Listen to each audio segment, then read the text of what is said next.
Alright, Path of the Claw. Let's see how far we make it.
Peace be with you.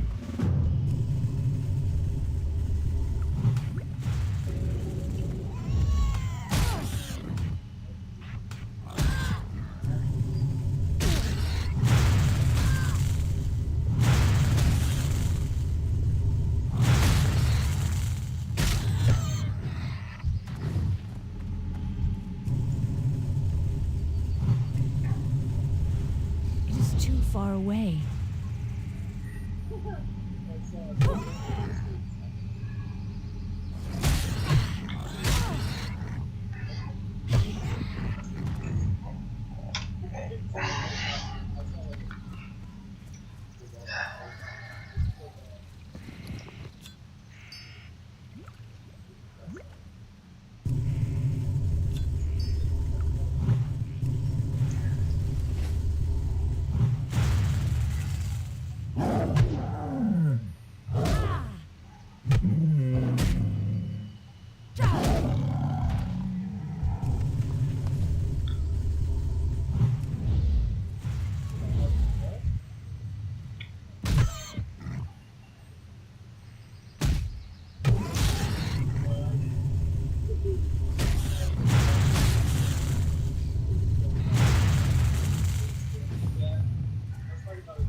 listening.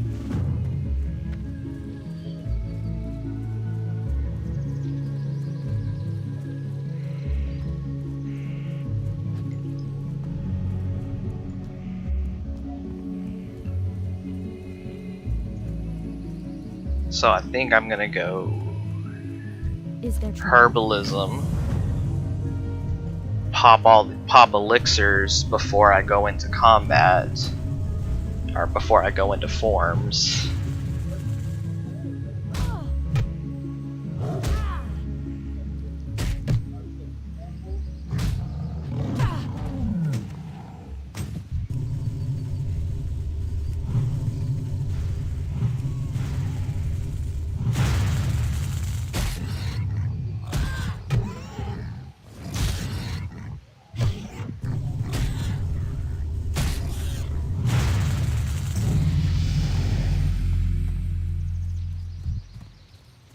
I need to get closer.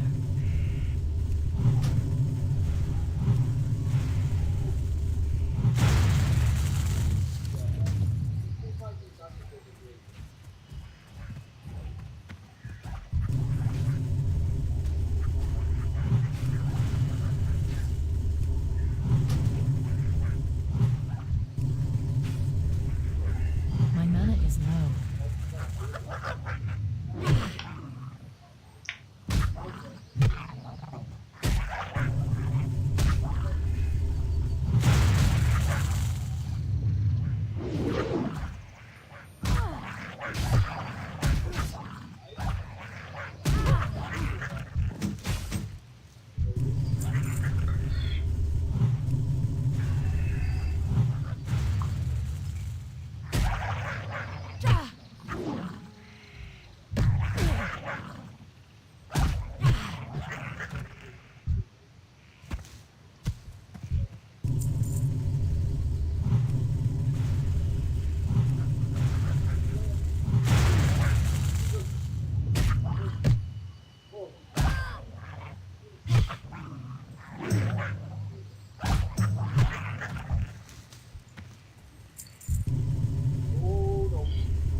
Ah, the great outdoors.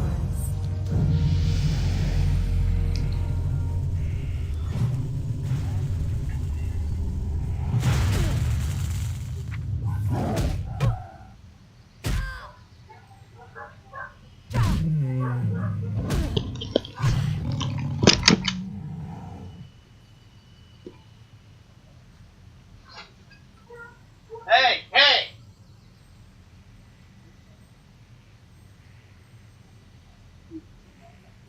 Out! Here! Now! Oh.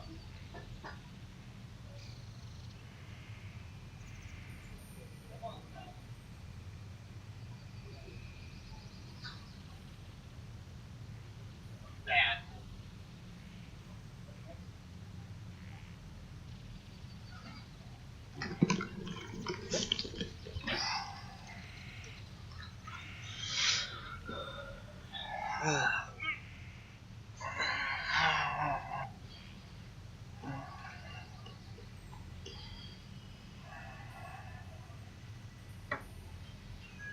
If you're like real small, real petite, or you just have like a giant sex couch of a boyfriend, I am so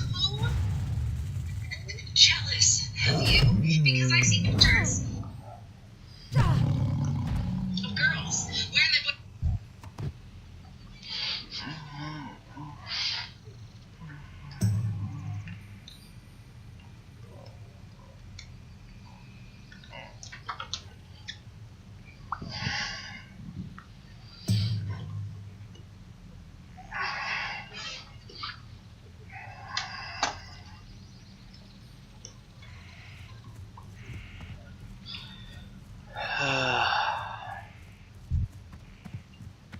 Gotta get the lightsabers.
Inventory is full.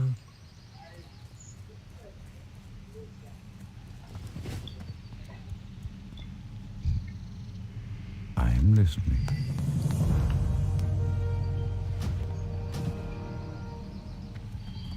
May the stars guide you. Greetings, I can't carry anymore. Ishnuala. Greetings.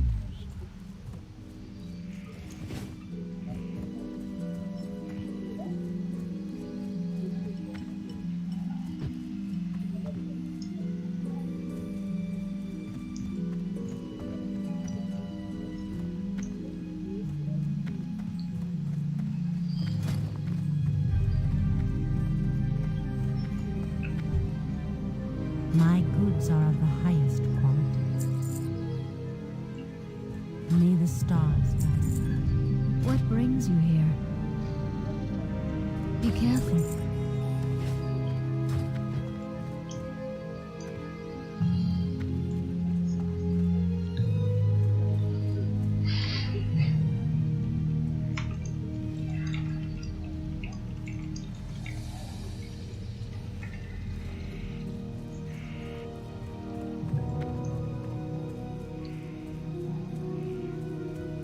How may I help?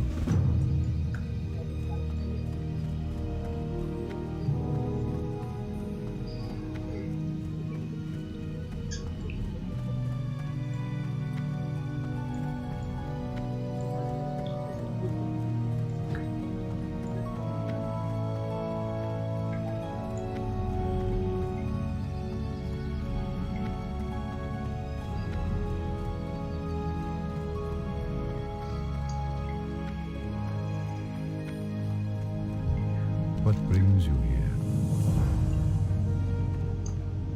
I am listening. Good luck, friend.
How may I help? Try to be as efficient as possible with these quests. Since I'm by myself instead of a duo, I don't have to worry about getting half the experience for all my kills. Still have no idea how I'm gonna get to 20, but we'll figure it out level by level.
I'm out of range.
Greetings.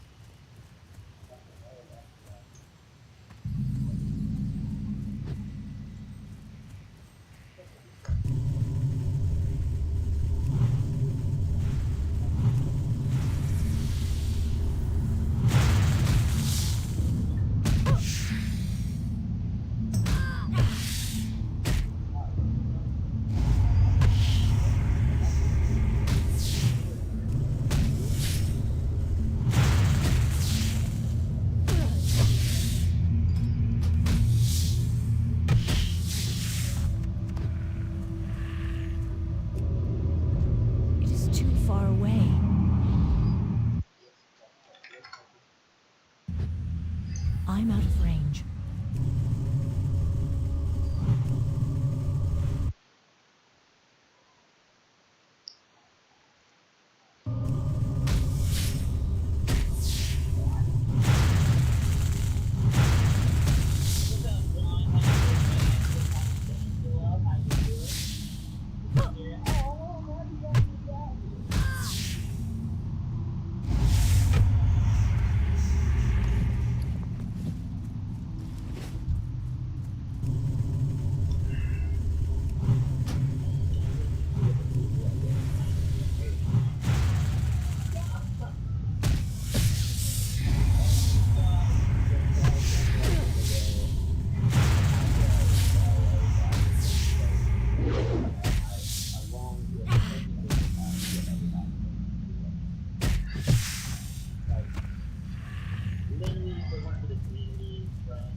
I need to get closer.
It is too far away.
Yeah, everyone's so scared of the wetlands run because they're used to how they do it without being hardcore where you body hop, so they don't realize how really easy it is to get through there without pulling mobs.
I'm out of range.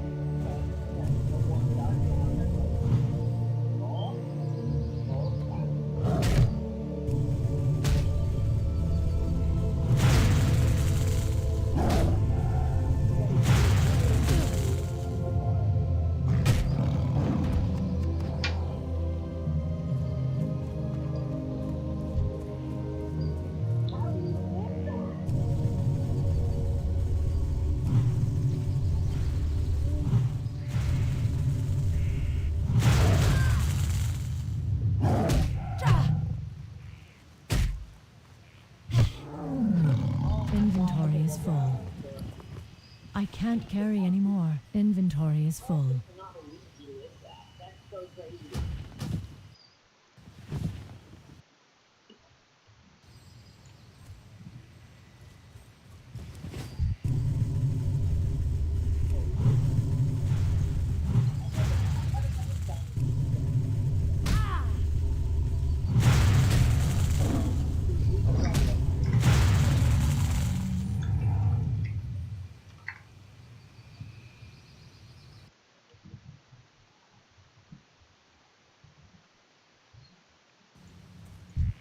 I can't carry any more.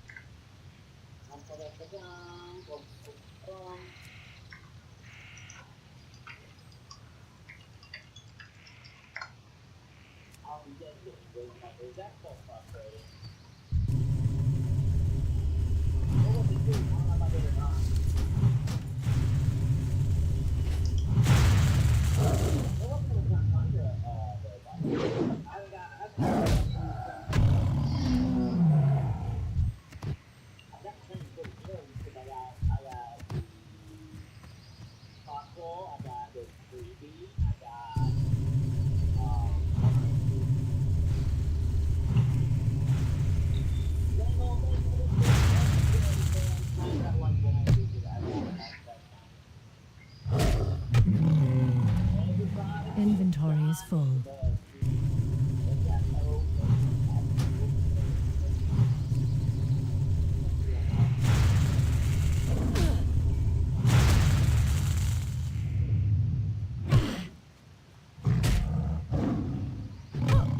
I can't carry anymore.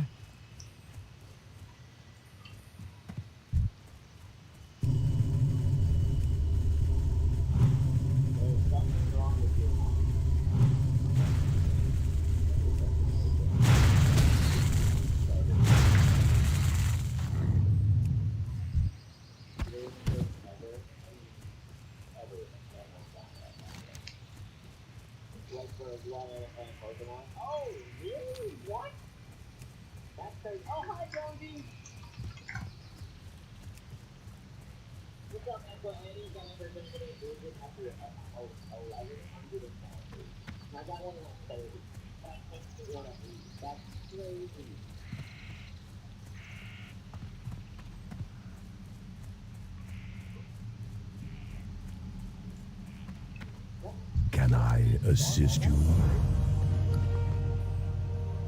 Goodbye.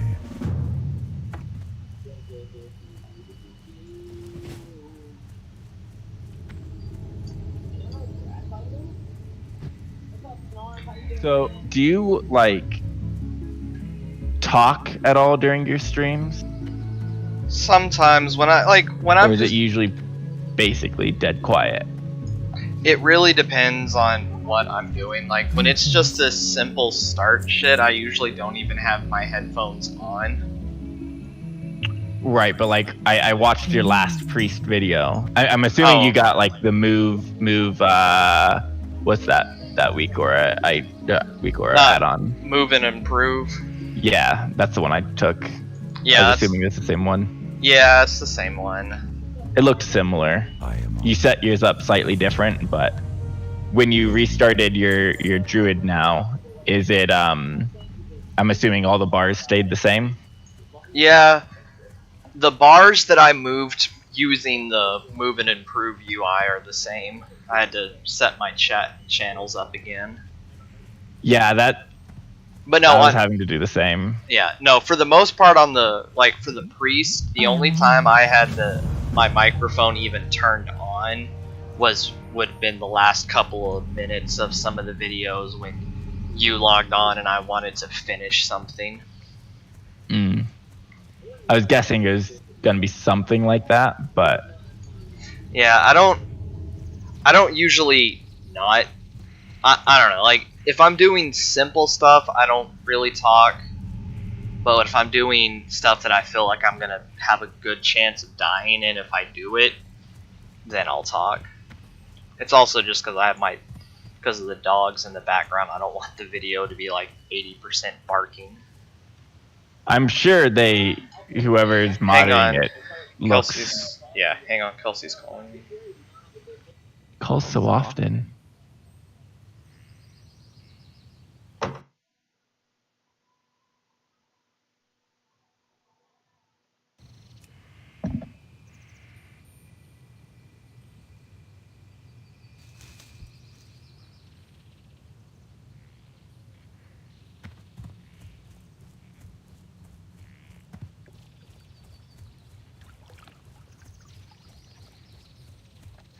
I need to get closer.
Yeah, I know she calls a lot. It's It's not like it's a bad thing, per se. She just call. It's like, give me my time. You have them all you want.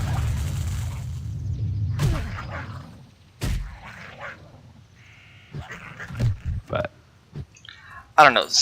Sometimes it bothers me because I hate being on the phone or on FaceTime just for the sake of being on the phone.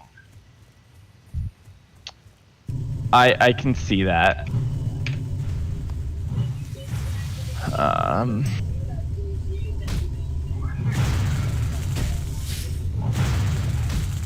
But that's something you get to discuss with her, not with me.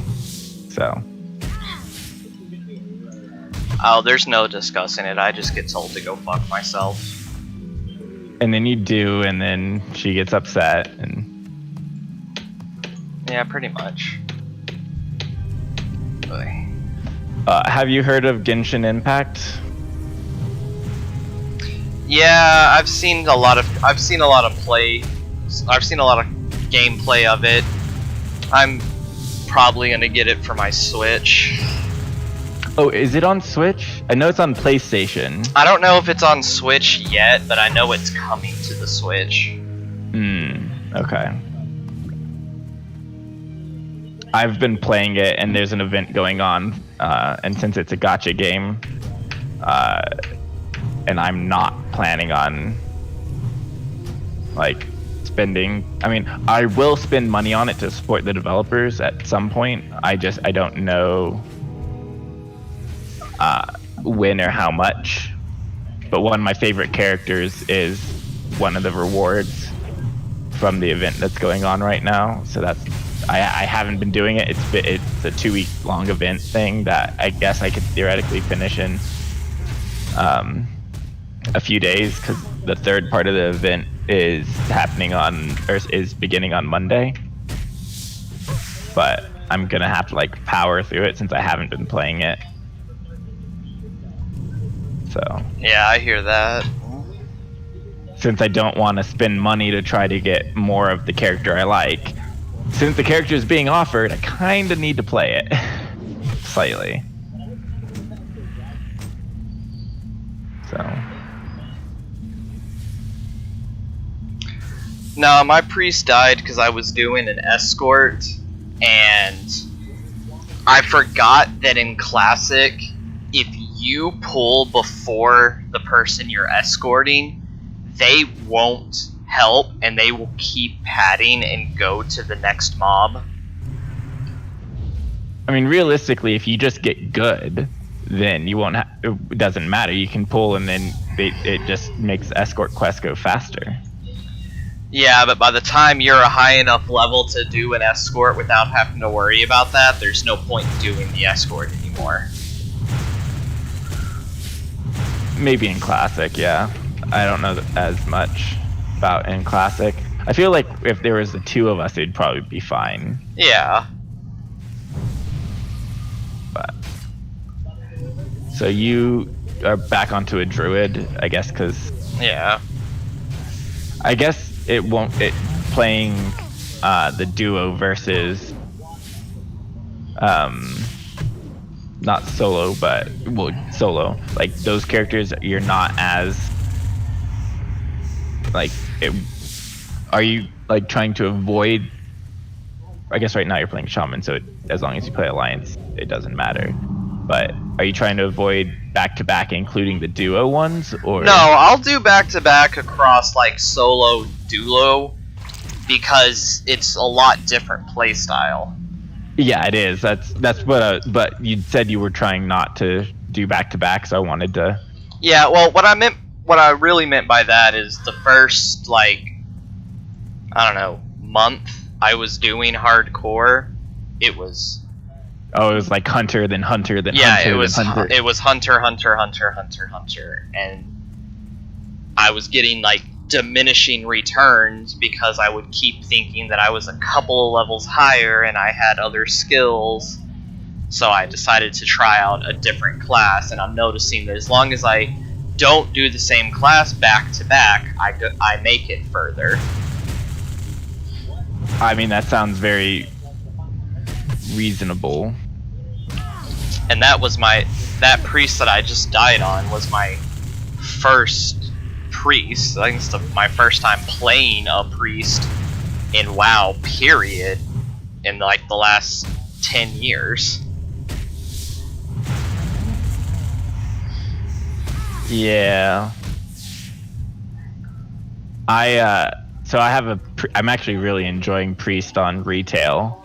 It's got, realistically, the only reason I'm planning on playing it, leveling it up as my second toon instead of my shaman like I normally do, is because I'm selling like dungeons and stuff, mythic dungeons, with my guild or other people, and in order to do that you need to kind of have usually they want to try to stack it as much in whoever's buying the sale as possible, so that everyone's in the same type of gear. Yes, and then you have gear of all sets so that you can get it. Yeah. But there's only, 2 male classes, and generally speaking, I'm a decent enough player that if I'm playing a DPS, or if I'm playing a male class, I'm gonna be DPSing on my hunter instead of I need to get healing. So I figured this way I could get into like cloth groups, and that's why I'm also planning on leveling my druid as probably my third toon, because I'm basically going to be doing. I'm going to be leveling 2 at the very beginning, at the very least, if not 3, just from the get-go. Yeah. Druid, and the only reason I'm doing my druid before my paladin is because there's a lot more leather classes than there are. I mean, they're the most class. If I could instead do like Holy Pally or something, but I've never played Holy Pally and I didn't really want to. I'd rather tank on my Pally, so. Is leather the most? Druids, rogues, demon hunters, monks for. I forgot about demon hunters. Paladins, I warriors, thought it was death knight. Yeah, I thought it and was then tied. Priest, mage, warlock, and then hunter, shaman. But that being said, like druids also, I can use most weapons that the other classes can use, staff wise, like intellect, whatever.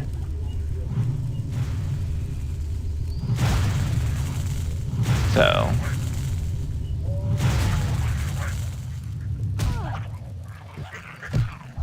yeah.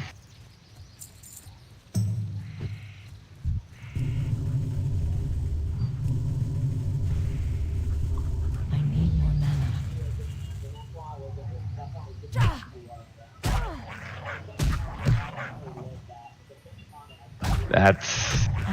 That's gonna be my fun for a couple of days. Theoretically, now be careful with selling runs, because I've heard a lot of talk and seen stuff on Battle.net or on WoW.com or whatever the WoW website's actual name is, the one run by Blizzard, that there's been consideration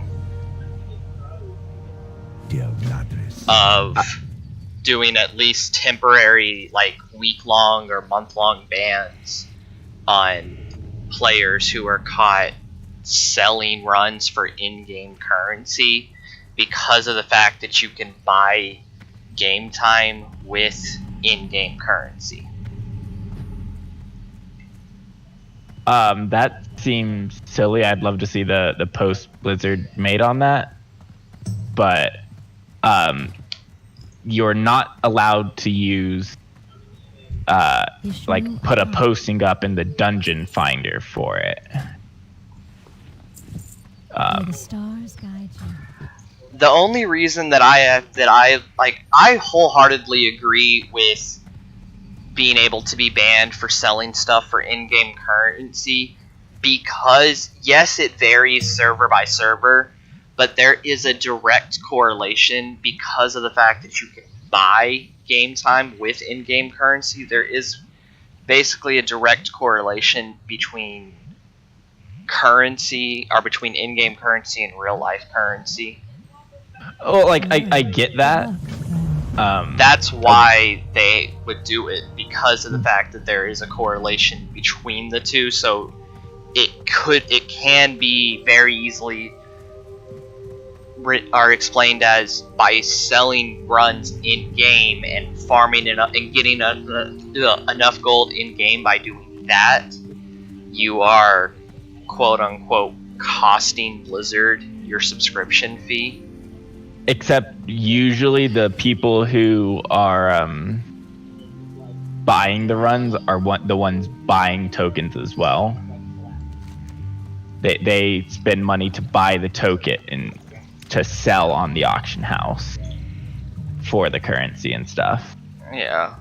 Well, but no, like I think if you're selling it in trade chat, it's offering a service that should be and is fine for sure.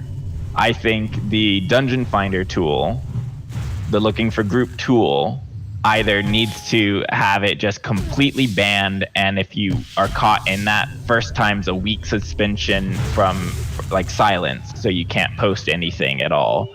Second time is like a month long, and then third time you're just banned for like from playing for X amount of time or something like that. Or they have like a section where that's where you can offer up selling services in the game, and that they would facilitate, you say you're gonna sell the thing for 100 gold.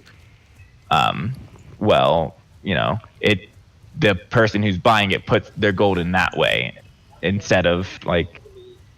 Yeah, make it more regulated. I don't see Blizzard ever supporting that because of the fact that it is very easily conscuable as costing them money, because you're getting the gold to buy your tokens instead of paying your own subscription fee. It's all the same logic as why Netflix put a cap on the number of streams you can be, or the number of screens you can be streaming to at any given time without paying more for it, because it was quote unquote costing them money. Because hell, at one point I had my Netflix account and Ryan used it, Devin used it, and my dad used it, and my mom used it, and then they put that cap on, and I was like, I'm not paying to have 5 different screens watching this at once. Yeah.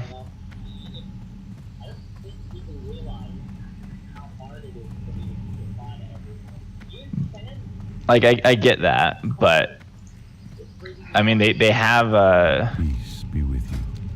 a thing already in place, so you can't just buy a shitload of Good luck, friend. tokens. Like there's a time limit between how many you can buy. So I don't know. Like they could shorten the reign on that potentially, but Not like any change they made to like how often or how many game token, like they're not gonna make it. If they were gonna make it where you can't buy at least a game token is 30 days, is a month subscription. So they thought it was 15. No, it's a. I could have sworn it was 15. The only time I ever bought one, it was a month's game. It was a month of gameplay. Yeah, I don't know. I could have sworn that it was only 15 days of game time, but I tend to just pay the subscription anyways because Yeah, I but make enough to do yeah, that. however long it is, you can buy, like, right, last time I bought one, last time I looked at it, you can only buy one token per however long the token is good for. So, like, you can't stock up on them ahead of time. You can only buy one at a time. Yeah, I haven't bought And it's them, not I've just it, sold and the them before. yeah, and not all, like,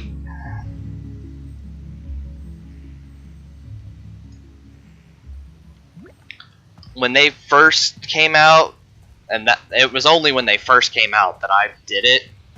The first while they existed, they weren't sold by other players. Like, it wasn't I paid for it and you got my gold. It was I paid for it and the gold, like, vanished from the economy. So I mean, it's essentially that. It, like, you're not really buying it from players. It's players are giving Blizzard money for a token, right? And then they offer that up on the auction house. So Yeah. it's someone is buying it. It's just allowing other people to essentially buy it for you, right? Yeah.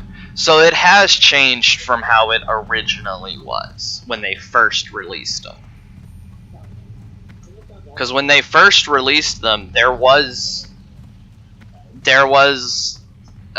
you had to spend actual money, like, once every 6 months, but other than that, no actual money was used in order to get or use the game tokens. It was all just internal stuff.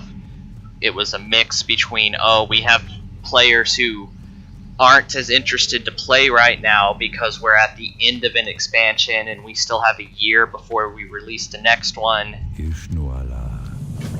and there's just too much gold in the economy. And to my knowledge, Blizzard has never just gone and just taken gold from players. They've taken other forms of currency and converted it to gold, but they've never just gone in and just taken away currency without any kind of reimbursement. So the game tokens kind of served a dual purpose. It kept the player base up, which kept stockholders happy, and it removed some gold from the servers, or removed some gold from the economy, kind of bringing down the price of things. Because yeah, now they do other things. They have 5 million gold mounts, which are only around for one expansion. That really ticked me off, actually. Now it's technically possible to get it for like 1,000 gold, but it's incredibly unlikely. No, it's not. It is still possible to get it. You have like a 0.001 chance on the black market auction house. No, they said it's going up for 5 million starting price on the auction house, on the black market auction house. That's what its starting price is. So you can only ever get it for the price it was or more.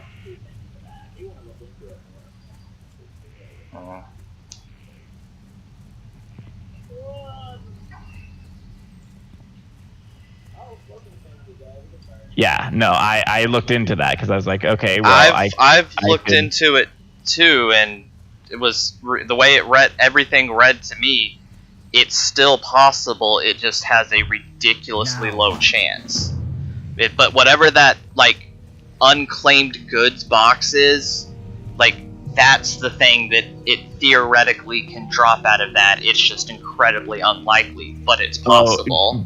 You're not saying it's one of the items on the auction house you can buy for that. It's you can buy the random ass box of bullshit. Yeah, that random box that can be any number of items. It has a chance of being in that. So, like, yes, it is still 5 million gold if you want to just buy it and be sure that's what you get. Yeah, okay. But if you're willing to play the it. lottery, then, so to speak, then you have a chance of getting it for like 1,000. But at the same time, if you, oh, really, you guys? Damn it. Okay, well, fuck that shit. I don't want to fight those guys. I'm just gonna run through. Realistically, though, you're probably gonna end up spending... In the long run, you're going to spend more than 5 million buying those boxes.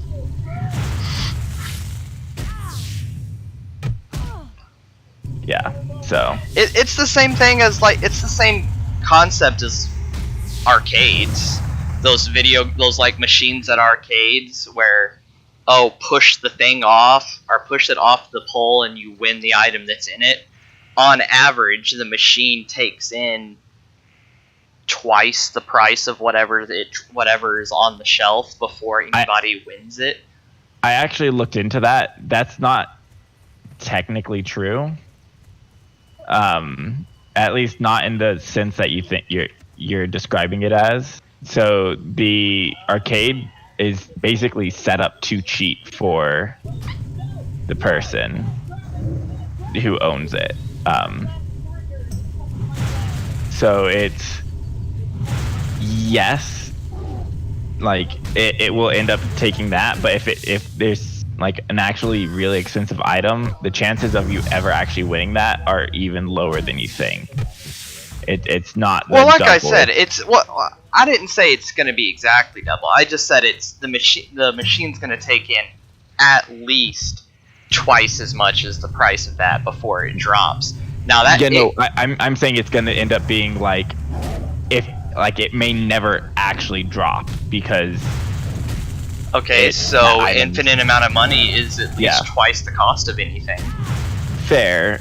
I'm just trying to be more like exact. Like the higher priced and the higher priced or the more expensive items. Where is this stupid meteorite? It is definitely the machine's definitely programmed to make it where it's that much harder.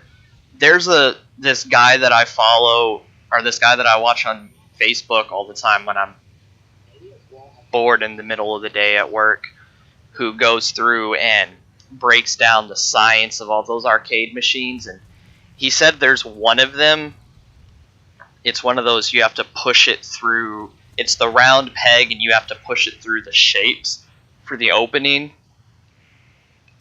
He was talking about those, and on a certain type of them, there's an oval one that the oval at its widest is 2 centimeters smaller or narrower than the circle. So whatever's behind that one is literally impossible to get, and is why it's usually the most expensive, newest, or pricey item. Yeah, like it's just like what are they called? The games at carnivals. You mean the scams at carnivals? Yeah. But people still do them. Yeah, this same guy broke down the science behind those, and to show that one about how the rope ladder. He broke down the science on why that one is so hard. I've seen his videos too. I enjoyed his. Did you see his squirrel obstacle course? Yeah.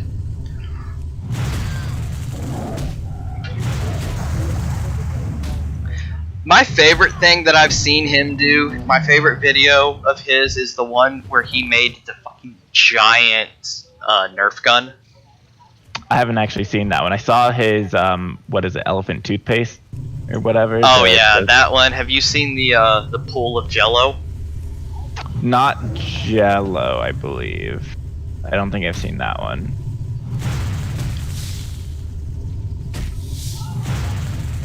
I really like with his videos how it's not just him doing something. Like, he breaks down and explains the science and and everything behind what he's doing and why he's using different things to do it with. There's a similar channel where there's this guy who's trying to make like a home run baseball bat with little effort, like get the world record for longest shot, longest hit.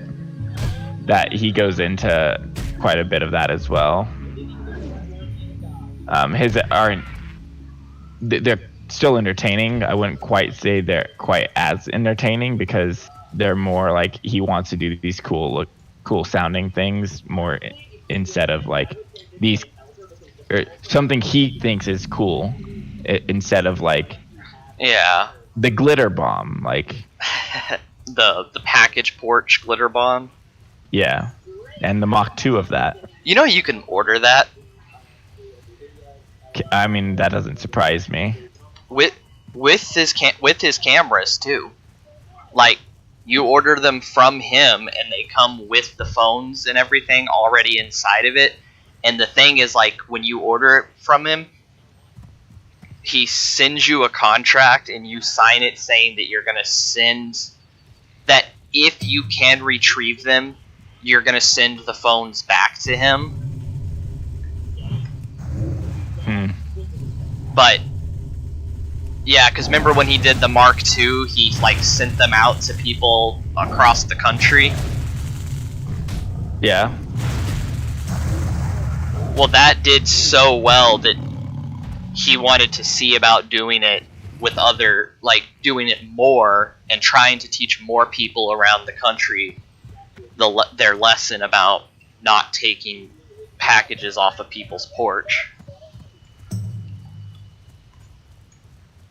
So it's a low price. It's pretty much just the shipping plus like 20%, and you're just like you're basically renting it from him. He sends it to you with all the instructions on what to do and big ass block letters on a piece of paper on top that are inside the box, because he sends it to you. He puts that fake box in another box and sends it to you, and you open the outer box and there's big ass letters that says "Do not open other box." Yeah. It's a lot of fun to watch some of the videos for people who ordered those, but I would like, if it was a really big issue around here of packages going missing off my porch, I would order them. Yeah, like I don't have that issue at my apartment complex, not really. Only time I've ever had that issue was when I lived in Morgan's Point. Doesn't surprise me. Like my entire life living in some way worse parts of Texas, Morgan's Point is the one where shit was stolen off our porch. Like I said, doesn't surprise me.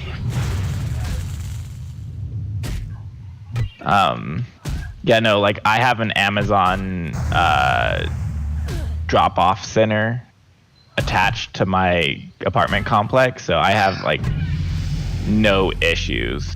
Like I've had a package even sitting out in front of my door, which I'm a half step up from the ground because we have I guess ground zero is technically below ground, and one, so I'm on the first floor, but it's, you know, above, it's not on the ground, right? Yeah. But like I'm literally directly up the stairs. Like I don't have, like the one next to me that goes up the same stairs, you know, you can't see their doorway. Like you can like see my doorstep easily. But I've had a package just sitting out there, rather large package at that, just sitting there like for a large portion of the day.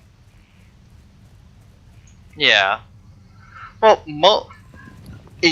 most people in most communities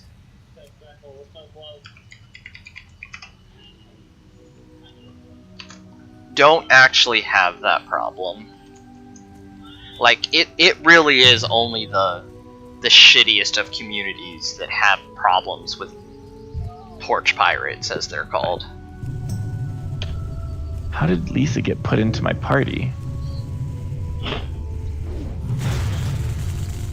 Xin Ling's supposed to be in my party, damn it. I mean, Lisa is a buff, but... Oh, that might be why I put her in my party.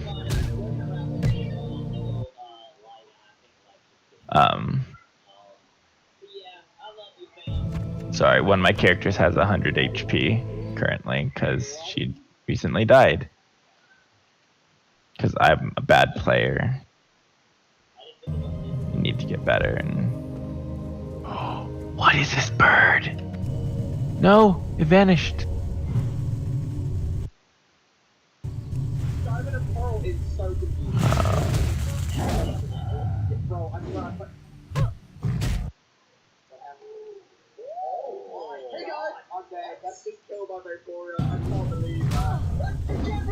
Sorry, I have no idea what we were talking about just now.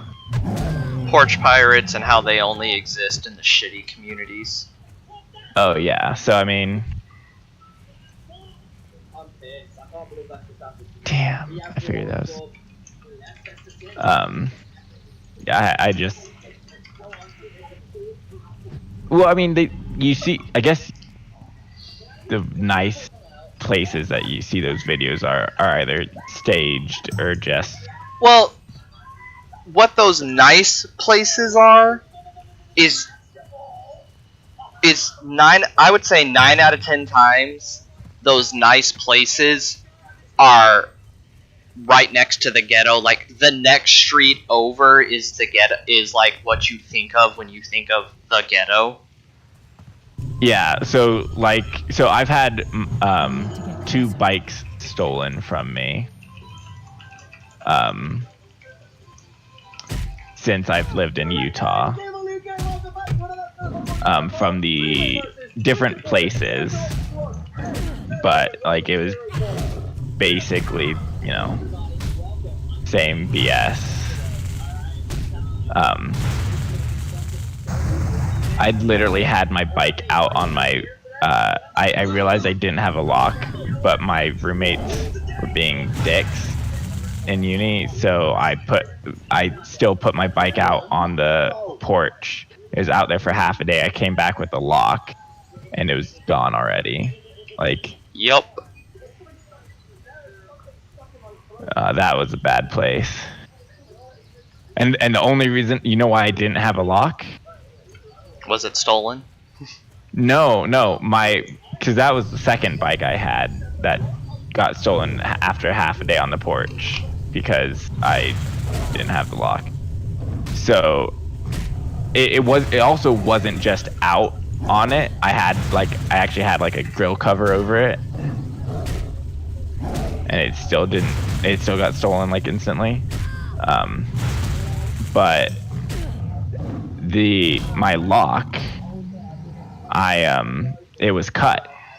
So I was in a different apartment complex for the first bike, but it was in the garage, which you only have access to if you either sneak in or if you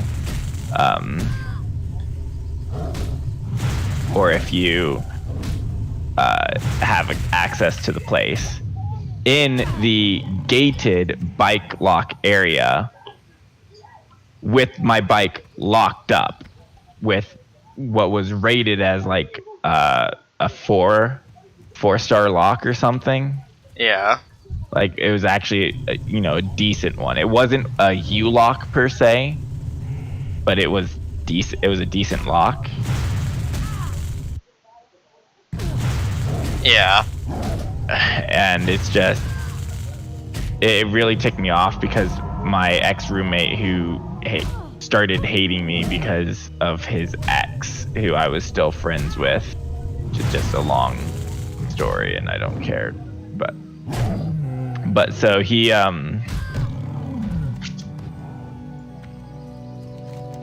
made a post on the university page, well, you guys should be using like a U-lock instead of, like a chain lock.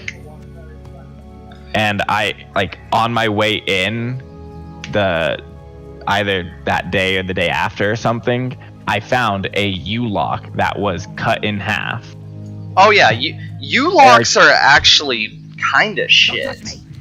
Like, if the U-locks are only good if you get the right size, and the way to get the right size is you have to get one that looks like a duck.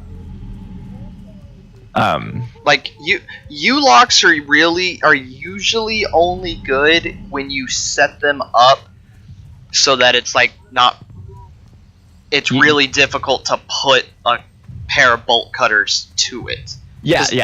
That's the right size U-lock for that thing. Yeah, because the only part of it that's actually like titanium and unbolt cuttable is the cross beam on the U. The rest of it's is relatively weak metal and will cut with bolt cutters. Yeah, so it's like I ended up not making a post bitching him out, but I was really close to. Greetings. Because it was just like, sure, U-locks are fine and all, but like they can still be cut. Like, you need to be going after whatever is considered, a good lock. You can't just buy a cheap lock. But it's like my bike, which was chained up in a locked place, in another locked place. Like, I essentially had 3 layers of locks, and it still got stolen from me. Like, sure, I could have put it in my apartment, but that's taking up apartment space that had to be shared between 4 people. It really pissed me off. Yeah. Yeah, it bothers the shit out of me when people say stuff like, "Oh, well, you should have just locked it up and that wouldn't have happened." Like, no, just because it's locked up doesn't mean somebody can't get to it. Yeah.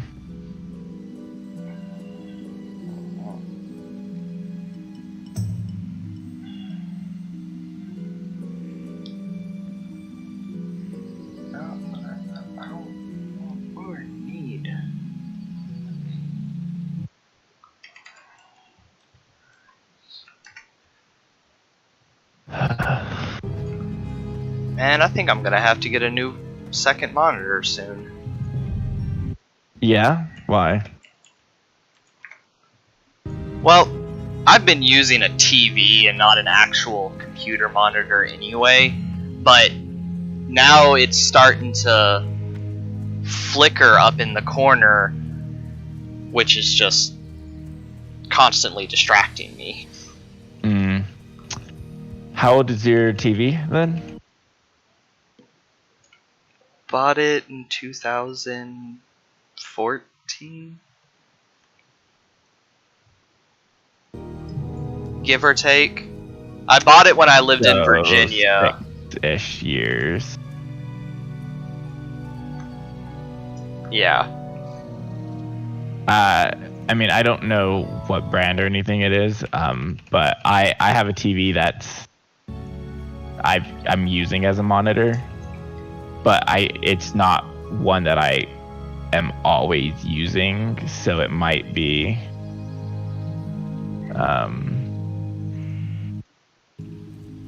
Yeah. Well, this was a cheap TV that was bought because one of our TVs broke. Like, something happened and one of our TVs just wouldn't turn on. And I went and bought a replacement power cable. It still didn't work. So I was like, alright, I'm just going to go buy whatever is the cheapest. I'm just going to go buy a cheap TV.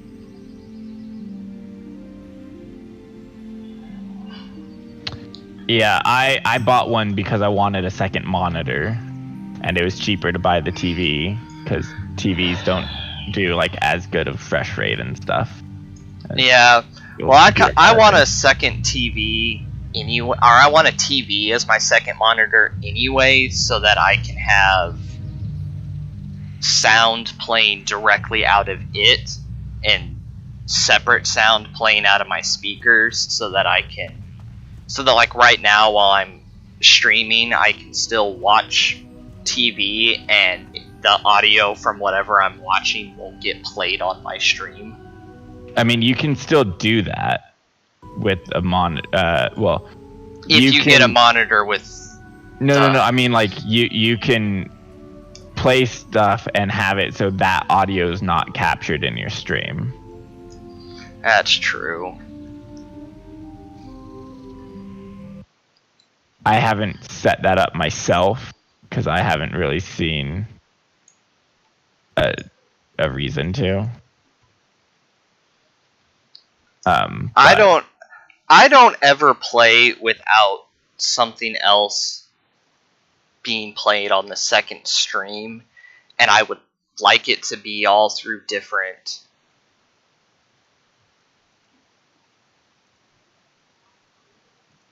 Hang on a second.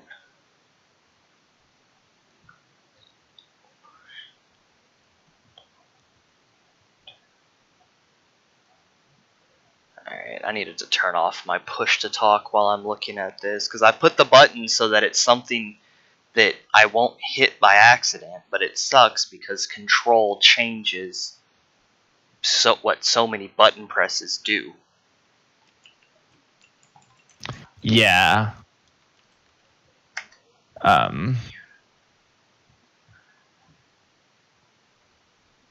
I usually, my go-to for if I need to push a talk or something is the what is it? The back hash, which is also the tilde key. Yeah. That's usually my go-to for a push to talk something.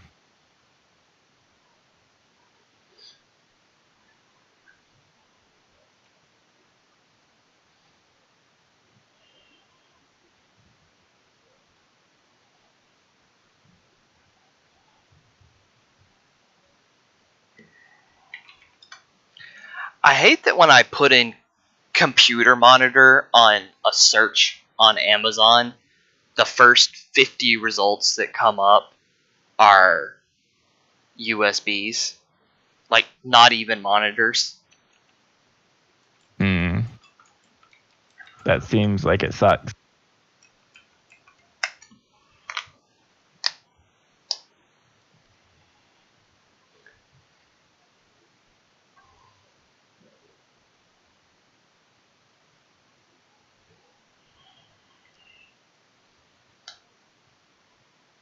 Oh, that's why it's freaking raining.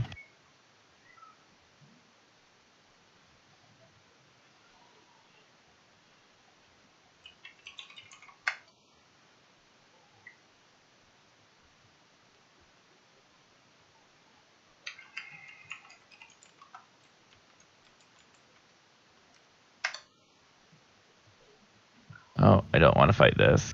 I mean, I could easily, but I don't want to fight it. Just want to get through this as fast as possible.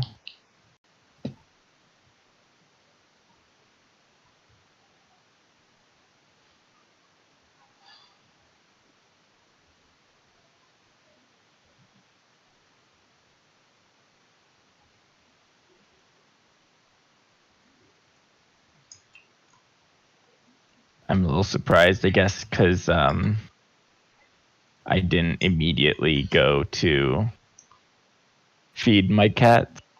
Or because I got home late, they weren't being as pushy on me.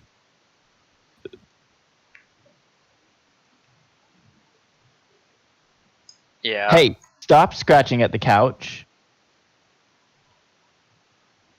I got a pretty nice couch for free, which is pretty nice in its own right.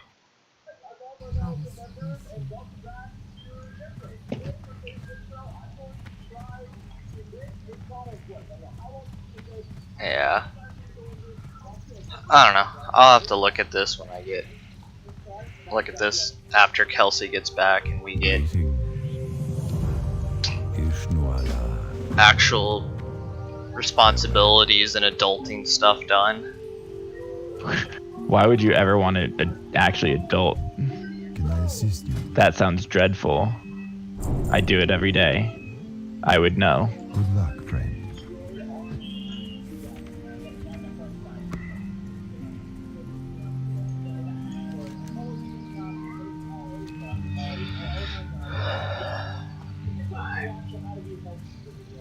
But no, and I also think I probably could set it up if because my computer can split like most computers can split my audio out to separate devices. But it's really weird because even when I have my headphones and my speaker plugged in, it recognizes them as, like, have them plugged in separately. It recognizes them as the same device.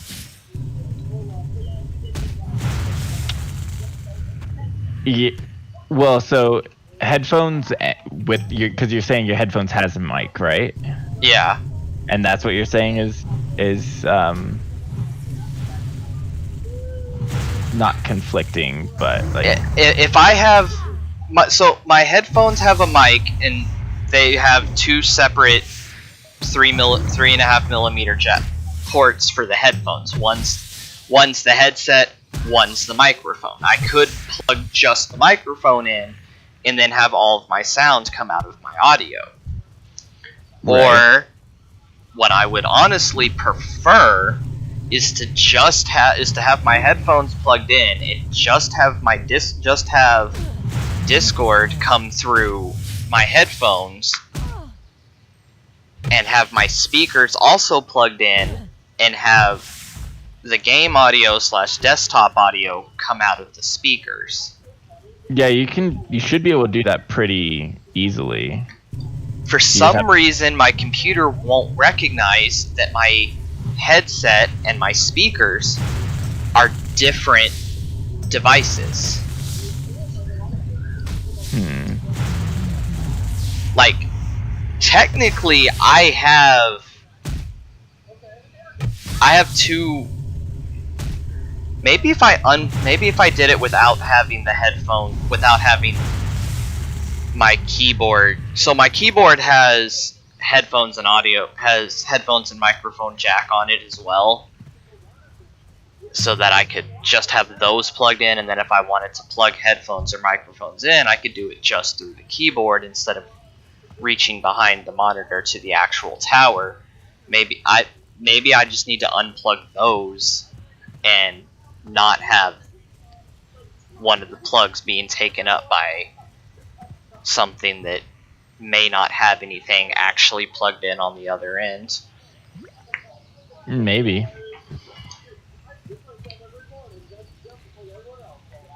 But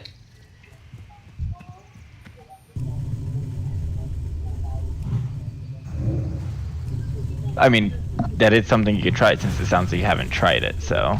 yeah, it's something I just thought of, and I'll try it later. I'm not gonna mess around with anything right now. Yeah. Wanted to at least get to phase 2.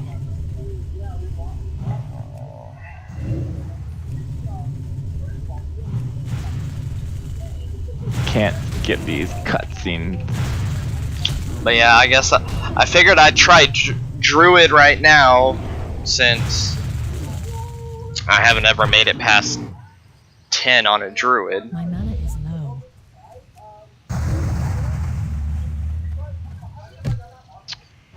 You haven't made it. I mean, I know we didn't get past 10, but No, I made it to level 10 on the only other hardcore Druid I've tried, and I died trying to do the bear quest. oh. This time you're planning on waiting to do the bear quest? I mean, Not really. I've learned a bit more about, from watching other people, I've actually learned a bit more about the quest, so I have a better idea of what to do. so you'll be able to help me through my bear quest, even though I'm probably not going to play bear at all. No, I won't. The Night Elf and the Tauren bear quest are drastically different. So you go to Moonglade and you pick up the quest, and it's issued by and it's given to you by the same person. But then they're like, "Oh, you're a cow. You need to go this way." Yeah, Oh, well, you're gonna an elf. You're going gonna that way. you're gonna go for the bear quest. You have to kill, like, so you go. Well, so the archdruid gives you the bear quest and tells you to go talk to the spirit of the bear. The spirit of the bear says you need to prove yourself to me, so go kill this person. Well, the person that the spirit tells you to go kill is in your zone. So, like, for night elves, it's in Darkshore, and for Tauren, it's in whatever the Tauren starting zone is. Mulgore. Yeah. That's how that works.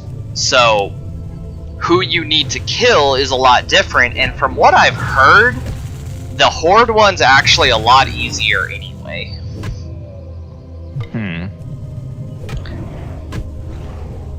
Well, because, so the Alliance, they're both to kill a level 10 mob, but the Alliance one, the mob is surrounded by level 12 and 13 guys that you have to, like, pick off one at a time and try to live.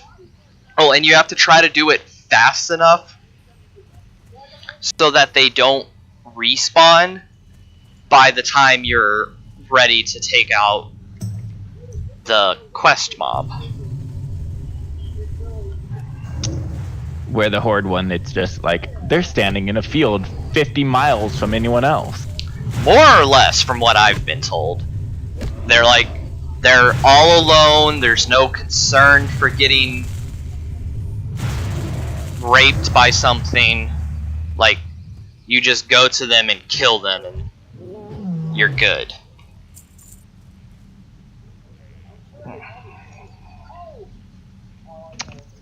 Yeah. After being in Texas since last Friday, Kelsey's finally decided she's tired of not having her own vehicle.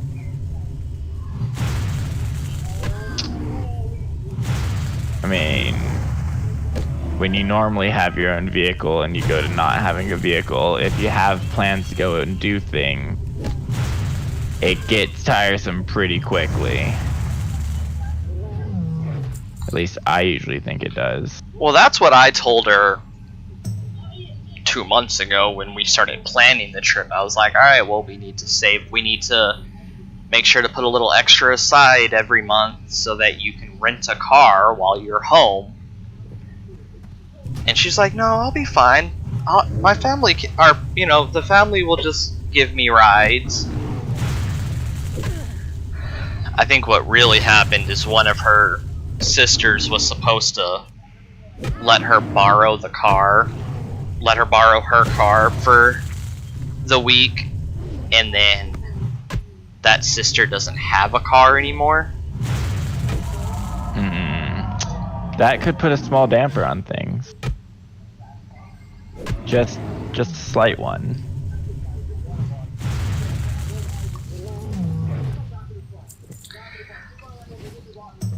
They won't confirm that that's the reason, but it's like, I feel like that's what really sealed it, was that, and for the last couple of days while she's been in Bryan, she's had my dad's car, since he has a company car that he can use for personal things. Yeah, not anymore, because some other person who works for the same company but lives in Wisconsin decided it would be a good idea to take the company car to go to the bar.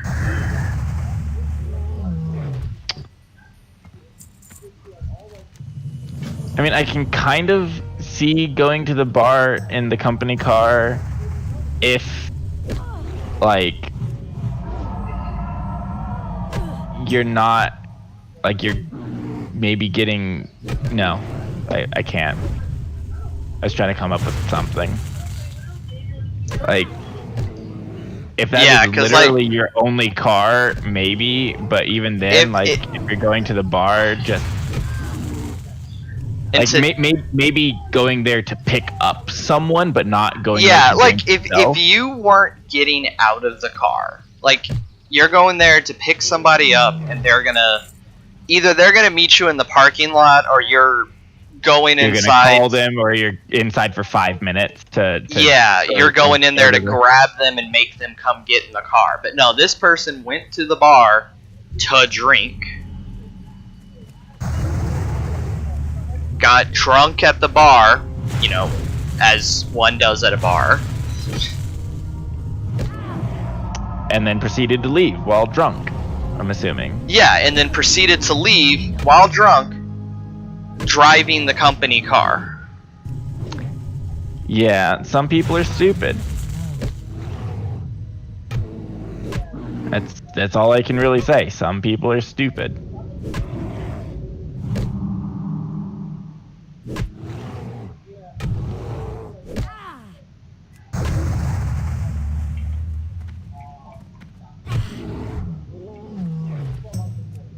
It's like, to an extent, but not really, I can understand. You know, if, like you said, if it's your only vehicle, if it's your only car, then if you need to go pick somebody up, like, go pick somebody up. But really,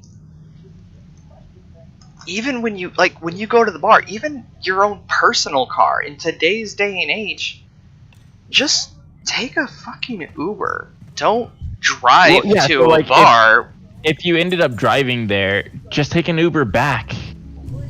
Yeah. And then, he was, you know, when he was asked, well, why, since you were drunk, why did you think it was a good idea to drive the car? To which he said, I thought it would be better for me to drive the car back drunk than to leave the car at a bar. I mean, to an extent, that's true. So it's like I can't want to leave the car at a bar, but at the same time, yeah, like I can't really fault his concept, his idea, especially since it was a company car. But driving drunk on in a company car in a company property like that, yeah, like no bueno. Period. What the company said he should have done, what I think he should have done, was call one of the other nurses that he works with and say, hey, look, I'm at this bar and I'm drunk and I have the company car. Can you come? I'll pay for your Uber, or I'll pay you back. Can you Uber out here or come out here and drive the company car? Yeah. Like, call somebody else from the company.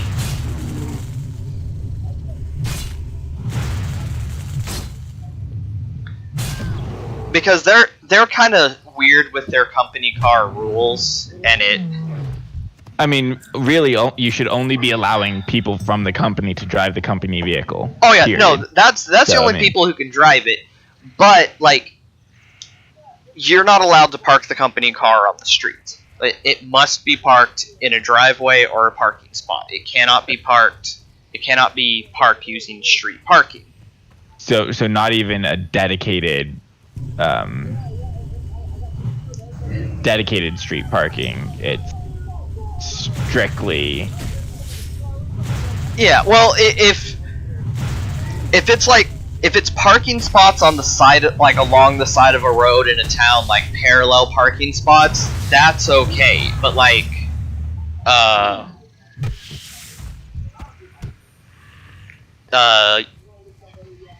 your mom and dad's place back over by Lake Belton, like you couldn't park on the street there, even though it's like a cul-de-sac. Yeah, it was a cul-de-sac. It would have to be in the. It would have had to driveway or garage. Yeah, either in the driveway or in the garage. So some people from the company have to leave their company car at the office overnight and take their own cars home because they don't have driveways. They only have street parking, yeah. Which kind of sucks, but I mean, yeah. But at least they're... It's not like it's a bad safety precaution by the company, realistically. Yeah. Like my company, I find has more stupid rules than that. But Yeah. even then, like my company's rules, like we can park it there if we wanted to. But like if we're gonna back up, we have to fill out a form if we're going to back the car up. Wait. Sorry, let me rephrase. If you're the only person in the car and you have to back the car up. Is that if you're gonna back the car up, period? If the car is going into reverse. So to get out of a parking spot? Yep. I can't pass That is fucking retarded. Well, it's because of our preventable vehicle accidents. Over like 60% of them were from backing up. Well, that makes sense. Well, Yeah. the fact that 60% of the accidents were from backing up makes sense. Not to say you can't back out of a parking spot without filling out paperwork.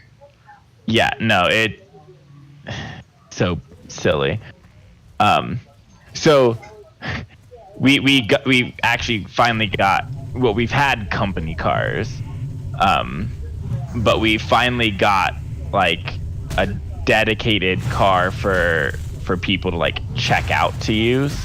Yeah. And everyone had to sit through a meeting to figure out, what The rules were.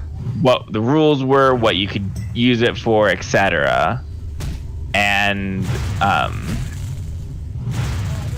I like, they were going about all these, safety features and stuff that they put on and all this other stuff. And like, I mean, I thought it was silly. I would say like 90% of the safety features enforced by a company over company cars are retarded. Well, so like they were talking about how like they now have like some, a GPS that'll like tell if you are driving over 5 miles over the speed limit. Yeah. Right. Okay, sure, fine, whatever. But then I was brilliant and I asked them, all right, well, so are we gonna have like cameras? So if if in case there's an accident, it'll record the last like 30 seconds until you get the thing off. That way you can see exactly what happened. You don't have to like. Yeah.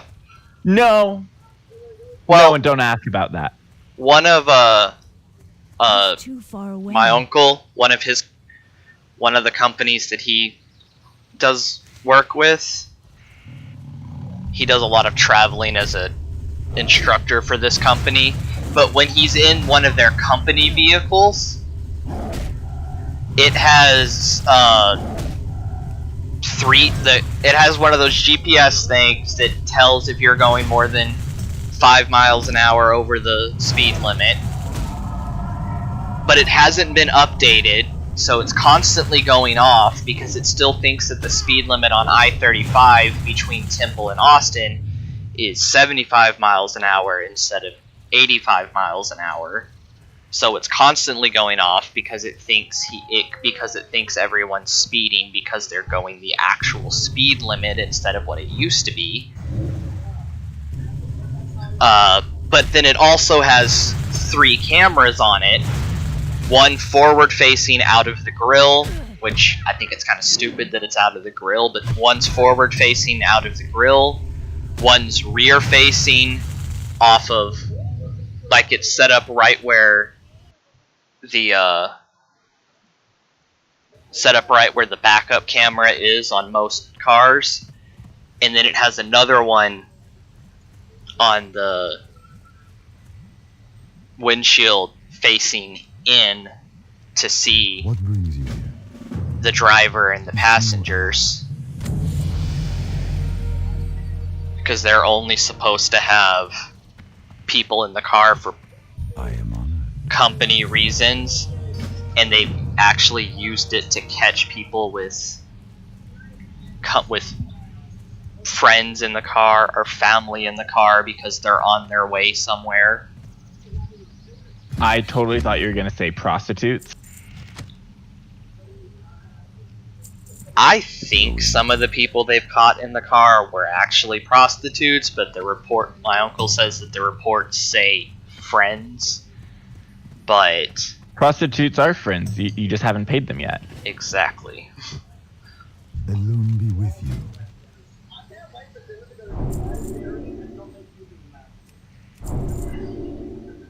Goddess, watch over you. So I think that's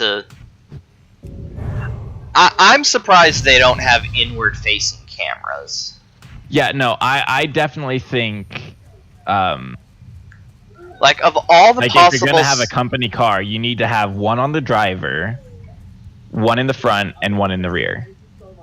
Yeah. Like, Well, I think you need to have one in the cab of the car that isn't necessarily... Like, yes, it needs to have the driver in view, but it doesn't need to be like focused close-up of their on the face or driver. something. Yeah, no, like, no, yeah, it see- has to have the driver. it has to have the driver, and then everyone, like, at least the front passenger, at least the driver and the front passenger. Like, realistically, I don't think it even needs to have a passenger. Like, it doesn't have to have them, because realistically, the only time the car is going to move is if there's someone in the driver's seat. But Peace be with you. like, Yeah. Well, I'm listening. yeah, the reason I say it needs to include the front passenger is because they can just as easily cause an accident as the driver.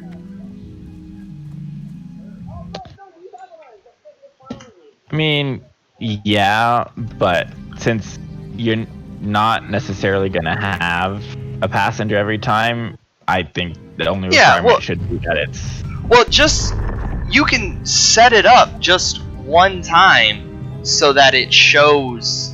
everything in the front Yeah, instead of so that it shows the front too. Just as long as the driver's in view, they don't need to be the center of the screen. They just need to be visible. yeah. And most cameras nowadays, you'll be able to see the passenger if you spend, a half second setting it up like that. Yeah, most cameras are wide angled enough to see the passenger too.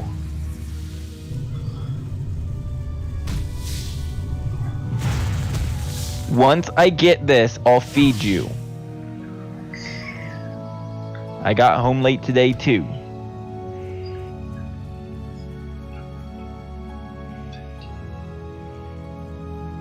So, do you feed one of your dogs first and then the other one, or is it like all the same one, or is it like different depending on your mood or which one of them comes in first or something like that?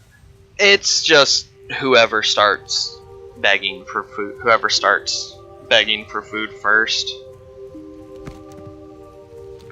Like, they're okay to be around each other for the most part, but when one of them starts begging for food, I have to put shut the other one outside, feed whichever one's asking for food, and then swap them who's inside and who's outside.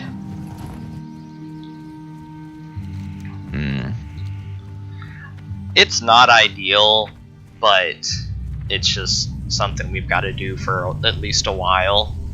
Until they get over their self-importance. Yeah. I need to target something first. I think it's because they're both... It's because even though they're both fixed, and they've both been fixed for a long time, even the behavior specialists that we've consulted with has said that it's most likely due to the fact that they're both males, because it happens every year during coyote breeding season. So they're picking up off of they're reacting to the pheromones from the wild coyotes, and the alpha dominance stuff is kicking in. Wait, you're the one attacking me? You're a dick. You killed. Oh no! Shit. Official, switch. I can't switch while swimming. Fuck.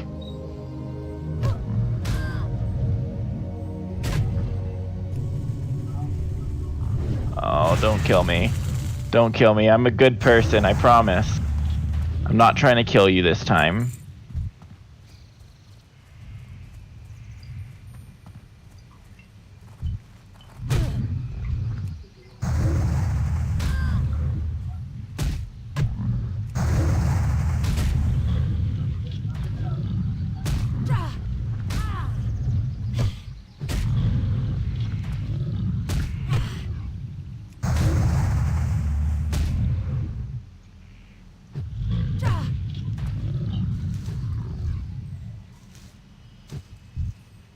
I can't loot that. Man, I love when people don't know what they're doing How with may some I of the Night Elf starting Next quest. How so?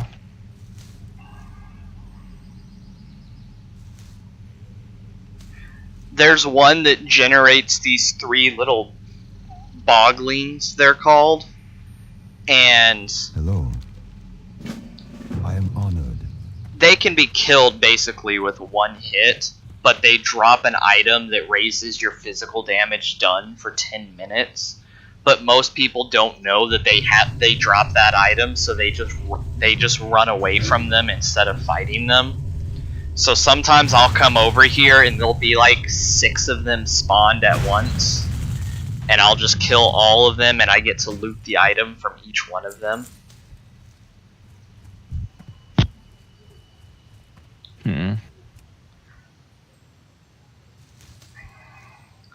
Man, I'm still so upset that that priest died. So what killed you? So I was doing an escort quest called the Nearsighted Prospector, or the Forgetful Prospector. And I was rather than wait for him to attack something. Well, no, something aggroed onto him, and then another mob respawned because I guess somebody had just come through to clear out the place, and another mob respawned. Well, that mob aggroed onto me. Well, when I killed the first mob, the one that had aggroed onto him, he reset and kept walking, but the new mob was still there and was fighting me. And I killed it, but by the time that I killed it, because these mobs are, because they're they're in an area that the only reason to be here is escorting, like, they don't even drop enough loot to make it worth killing them otherwise.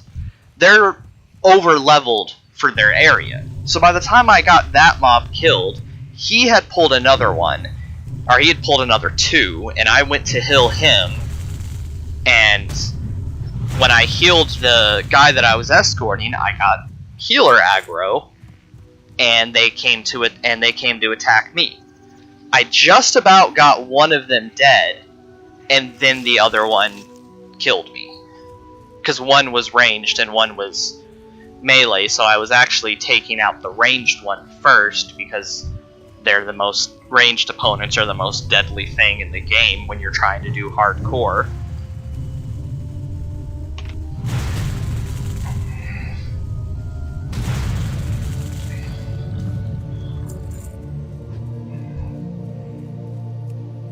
And then I hit my psychic scream to try to make the melee one run away, not kill me, while I sat there collecting or getting my health back from my And then he found like 3 more people. No, he resisted my psychic scream. Yeah, I mean that is a change I really do like about retail is things basically can't miss. Like I get it makes sense to have some things missed. Like don't get me wrong, I'm all for having some missed chances, but I feel like some abilities like taunt should always be 100% guaranteed this is going to hit and do this thing.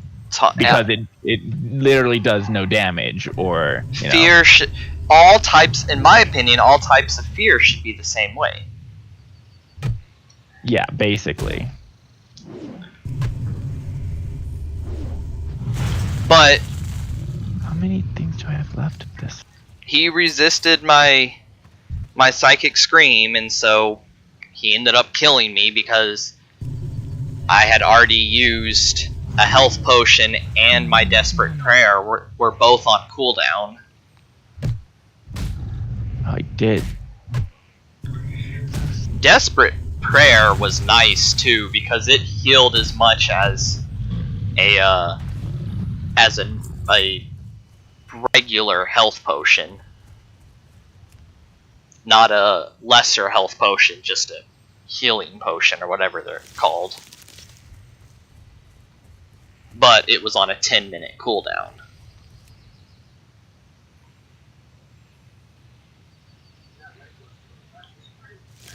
What am I supposed to do?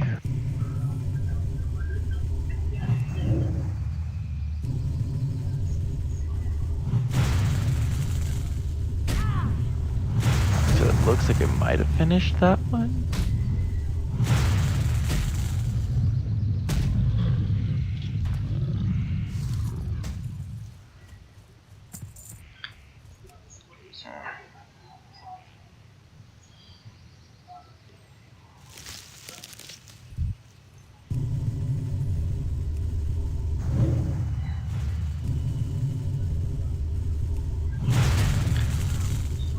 Oh, I've got them thinking about making some special rules for Scarlet Monastery when it comes to, in regards to the level ranges. Oh. So, normally all the dungeons are, you just have to be within the level range of the meeting stone. But the meeting stone for Scarlet Monastery is like absurd. The meeting stone for Scarlet Monastery covers the level range for all 4 parts. Yeah. Yeah. So chances are so like technically you could wait till you're level 45, which is the top end, and then steamroll through the first 3 of them. And then only have to even really be concerned about playing in the last one. And I pointed out, oh, we should look at Atlas loot, because Atlas gives you the meeting stone level ranges for all of the instances in the game. Oh yeah, because there's Atlas loot for Classic, isn't there? Yeah. Maybe I should do that. But the Atlas, if we're gonna go into a dungeon again. Yeah, the Atlas loot for Classic splits, like it breaks down Scarlet Monastery into its 4 different parts and gives a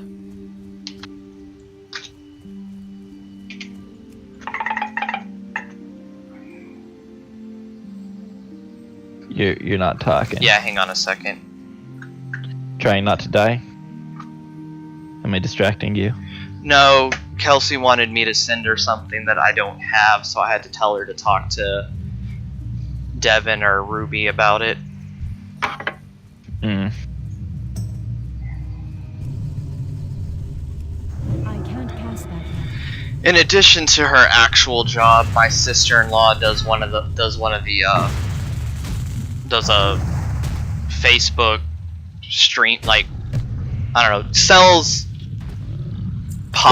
Sells shit on Facebook. Got it. Yeah, and she's got a Facebook page for it, but only certain people can invite to the page, and I don't have the ability to. And she was asking me to Invite. invite one of my sister-in-laws, but I don't have the ability. Mini squares. Yeah. Let's try that.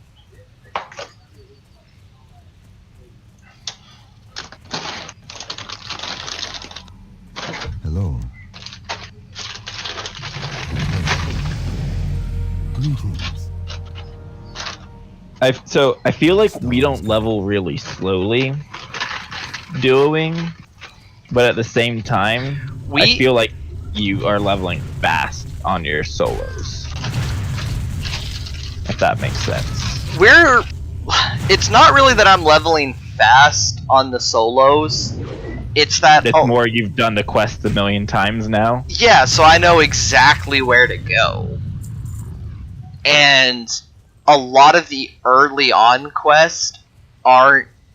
I'd say about half of the early on quests are kill quest and not collect quest.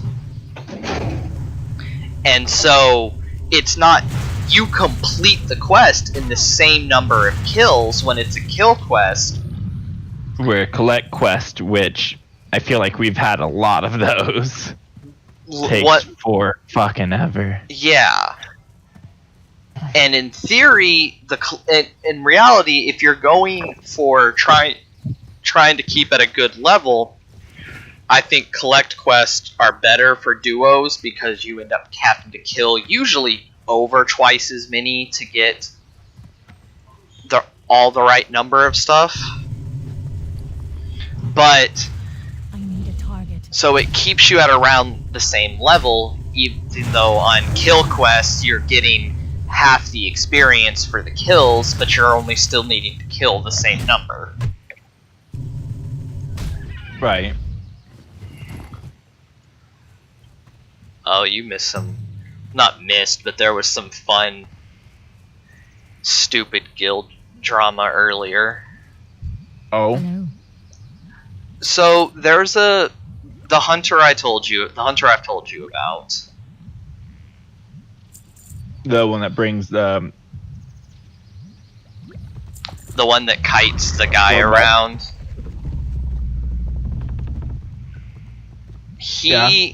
There's been a group of players who have decided Good luck, friend. that even when it's the dragon that guy brought around that causes their death, that when it's that guy, they're not gonna reset. They're just gonna keep playing. They're just gonna res and keep playing.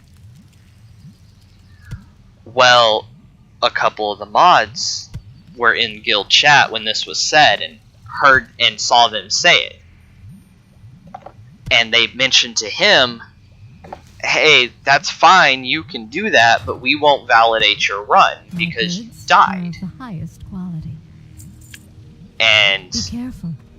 he said, alright, whatever, I'm not doing this for you, I'm doing this because I like the idea of the challenge. Okay, fine. Can I assist you? Then the mods then the mods said as well, just so everyone's aware, if you run with him after he's died and is no longer an HC player on that run, your run will not be validated. I can see that causing controversy because if he's still in the guild. Yeah, if he's still in the guild and he doesn't have the HC add-on, so we don't know if he's died.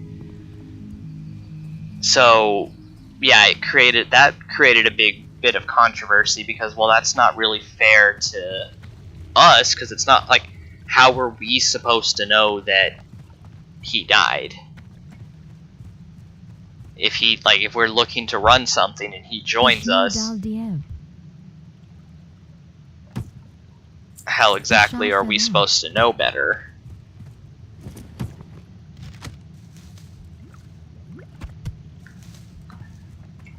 So, it's kind of becoming even more of a don't, like, dungeons aren't worth doing situation, because If I that's would, gonna invalidate your run, then yeah, I would be absolutely livid if I made it to 60 and submitted my run, and especially as like a duo. yeah, and Like- then they tell me, oh, I'm sorry, you ran with this guy at level 20, you ran Scarlet Monastery with him, not Scarlet Monastery, you ran Dead Mines with him, but he had already died, so you ran with a non-HC player, so your run's invalid. Like, I would lose it.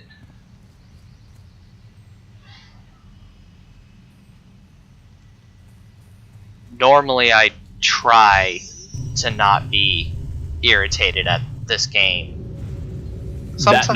That Sometimes would give it's you hard. Plenty of valid reason. But to- yeah, like, that would be, I'd be done with this. Like, if I got invalidated because somebody else broke the rules and didn't tell me. the only plus side, I guess, if you can call it a plus side, is that if you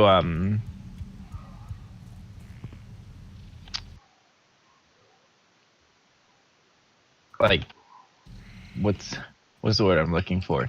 The only plus side is that currently you've not made it up that high where that would actually affect you Yeah, currently, but like if you don't know if he's done it, like yeah. that's just a feels bad moment. Yeah, and that's one of those, like, that's why I don't think somebody else, like, I think for that one, intent would actually need to be involved. Like, did I knowingly run a dungeon with somebody who had broken the rules, or did I not? But it's also like the so there is a clause there, like I said, there is a way to die and it not count if you think you died from what you call it.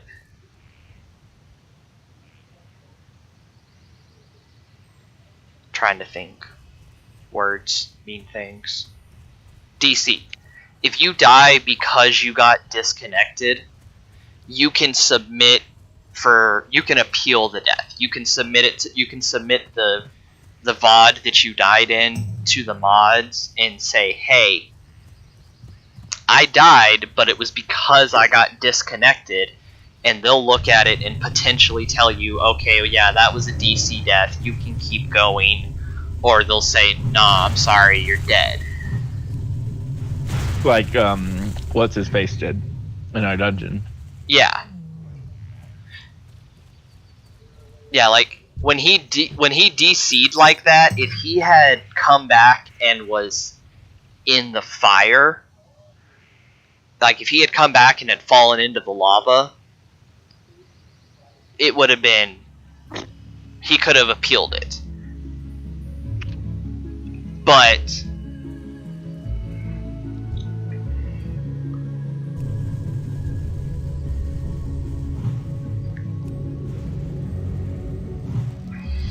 since he didn't die, it didn't really matter. But like Well, no, because the mage had talked about he had previously appealed one. Yeah, and they're usually pretty good at it. And what they do when they go to appeal it, or when they look at it to determine if you deserve an appeal, is they look at your last couple of pulls before, like, did you pull things that were around that level, and if you did you survive those pulls? Like, they basically try to look at it and say, if you hadn't been disconnected, would you have... Did you have a good chance of not dying? Do we think you would have made it? And did you log back in and then die 5 seconds later, or did you log in and almost kill the mob anyway, even though when you logged in you were at half health? Like, if you logged in and you almost won the fight, even though you DC'd, they actually won't give it to you, and they'll tell you that while the DC was unfortunate, the DC wasn't the cause of your death. Yeah, no, I mean, I can see that. I would say those rules are even really lenient. Personally, I think that'd be pretty lenient. I've mentioned in there before that I believe. So if you look on the you're hardcore by Diablo standards, not. Yeah, if you look at the Discord, there's the feedback channel where you can give your input on rules, because they want to avoid the community feeling like it's a group of 2 or 3 people making all the modders rules against the community. Yeah, they want to avoid that, so you can. There's a place to contest the rules or provide feedback, and it's been mentioned in there, and there's actually enough of the community is becoming of the mindset that that I'm sorry, like, as much as it sucks, if you die, you die, even if it's a DC death. Like, honestly, if you know people might not stop because of that dragon bullshit, yeah, I would just make a conscious effort at the beginning of every dungeon where to ask. You just say, just to be 100% sure, no one in here has died and continued playing that character. Yeah. Type in chat or say something in Discord. Yeah. And if at that point, like, you should not get punished. Like, if someone says yes they did, then it's like, okay, well, I'm sorry, I don't want to run because I don't want a chance my run being invalidated, versus, oh, they lied, like, okay, well, yeah, if they lied, there's nothing I can actually do about that.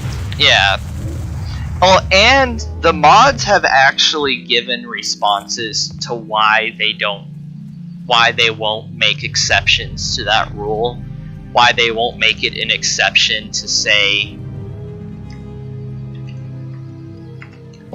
why they won't make an exception to say if you get killed by him kiting the dragon that you can keep going. The reason they won't do it is because it's a slippery slope, and next thing you know, people are going to be asking for, people are going to be accepting exceptions for all kinds of deaths that don't need one.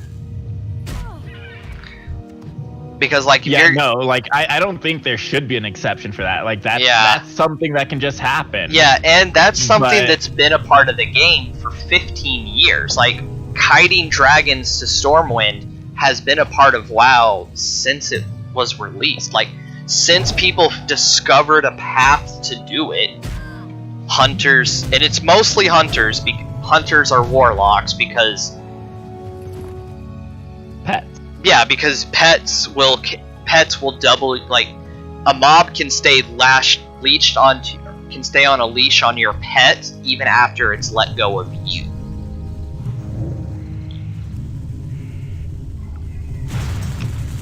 So, because of that, it's usually hunters that kite the dragon. Makes sense.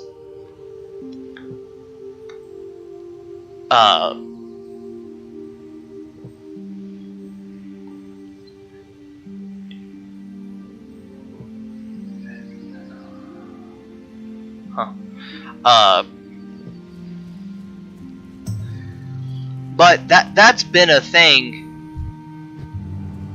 since Vanilla WoW, that people are gonna kite that dragon, at least try to kite that dragon to Stormwind.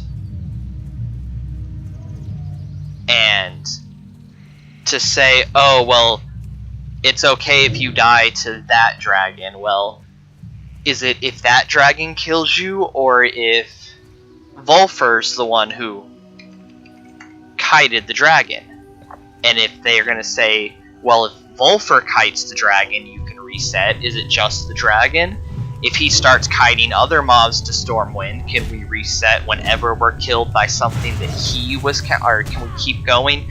It's too many and too large of what ifs that the mods don't want to deal with. I don't want to deal with it. When you brought up, like, they talked about not doing that, I was thinking you were talking about someone brought up, asking in the dungeon before doing the dungeon. No one's died. Yeah. Someone had died. That's what I thought you were talking about, not the dying to the dragon. Yeah, no, right now, if you're running a dungeon and you have no reason to believe or suspect that somebody isn't on a valid run, then it's fine. With the exception of those people that have now, like, blatantly said it. So I don't know, it's just one of those things. Like, I think it's going to create issues in the coming future because people are going to get furious because they're going to get told that their run's invalid because somebody else didn't follow the rules. Yes, and I agree with that. I mean, I'd be mad as well. But like I said, as long as they'll accept, like, you saying, no one's died before you do the dungeon. Yeah. Then I see no issues, really. Yeah. I think the American legal system should work that way. There's certain... this is a different topic, but the same principles. I think if you're given all cause and reason to believe that someone is 18 years old or older, if every shred of evidence available to you points to that, you shouldn't be able to be found guilty for statutory. I need to target. Like, if you meet somebody in a bar and they're drinking, and then you find out the next morning or like a week later that they're 17 and they had a fake ID to get into the bar and everything, like, I don't think you should really be able to be punished for that. I can see you being punished, but I think it should be, like, you get at most the minimum charges for that crime. However, I do think if that is found, what happens then should be, twofold. One, that person who is essentially charging you with statutory rape, right?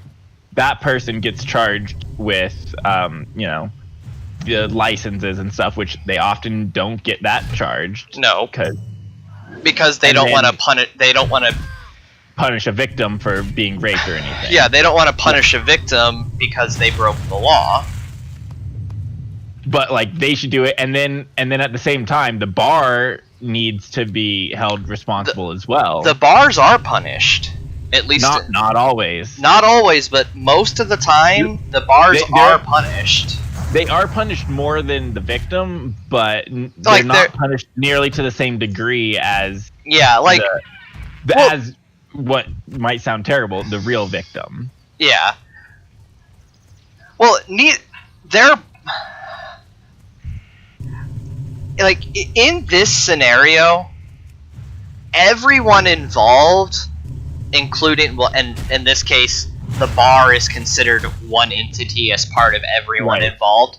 Everyone Right. involved is a victim. They are just victims of different Honestly, things. I don't know if I would Well- consider the underage person a victim. Uh, I would depending consider on them an idiot. depending on the level of consensuality. Like if it was legit, if it was, it's really hard to draw a line with once alcohol gets involved, because technically if both parties are drunk, then both parties have committed rape because neither one is legally in a state to be able to give consent. And it always Right. comes down to whoever screams rape first. No, well, generally speaking, Generally I would not agree with that. I- I'd say I whichever would. one's female, and then I Whichever would, one. because it's usually okay. it's I would usually say- the female who would do it. Yeah, who 9 would out of 10 scream times first. it's usually the female who cries rape first. So usually it's whoever says it first. There have been a couple of cases in the U.S. there where have. actually both sides have been found guilty for it. Oh, I know of one case where a guy has called it because he had a feeling the girl was going to do it, and apparently, like, the next day or the day after she had done it, before things were actually brought up to her that he'd put it in. Yeah, no, there have been like two or three cases in California where both parties actually got found guilty of rape and sentenced accordingly. Because the judge had to admit that in the legal sense of the word, in the legal sense of the charge, both of them had committed rape because they had never met each other before that night. They were at a bar, they were drunk, and they had sex. Well, if they were both drunk, neither one of them could give consent, and the judge kind of was sitting there in extreme shock because he's like, I don't really know what to do about how to handle this, but you're right, you have both parties were right, they were legally raped by the other. It happened at the same time. Yeah, That's all I can say. yeah, In my defense, officer, she was attractive. yeah. So I mean, they both got found guilty. They're both, like, in one of the cases that I know of, they both got found guilty, and they're both still currently serving, or they're both still currently on parole, and are both registered sex offenders for the rest of their life because, well, they both legally committed rape.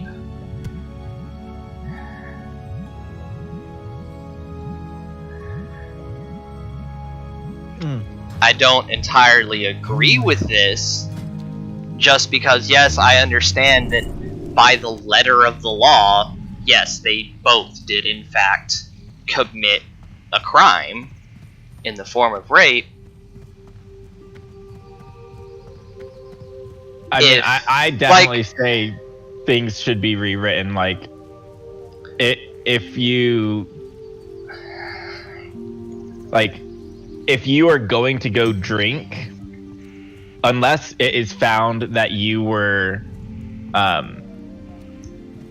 drugged besides alcohol, like I feel like Got it. parts of that should be taken into account too. Yes. So, yes, well, but that's not the case. yeah. Well, my thing is, and the reason I wholeheartedly agree with that is because it is a thing that, or because of the fact that the U.S. legal system simultaneously says that if you're drunk, you're not in the right state of mind to make decisions. But you're still accountable for your actions, even though we've already stated that you're not in the right state of mind to be accountable for your actions. Well, and you had to be in your right state of mind in order to get into a state of mind where you're not accountable, right? You had to knowingly choose to go into that state of mind. Yeah. That's my defense. Well, not defense, but that's my take on it. It's like, oh, you have to actually make a conscious choice to, you know, be in that state. Like, you can be drinking and not be drunk. Yeah. Damn. And, you know, that's one thing. Yeah, like you made the choice. You made the Both choice to go to the drink- bar.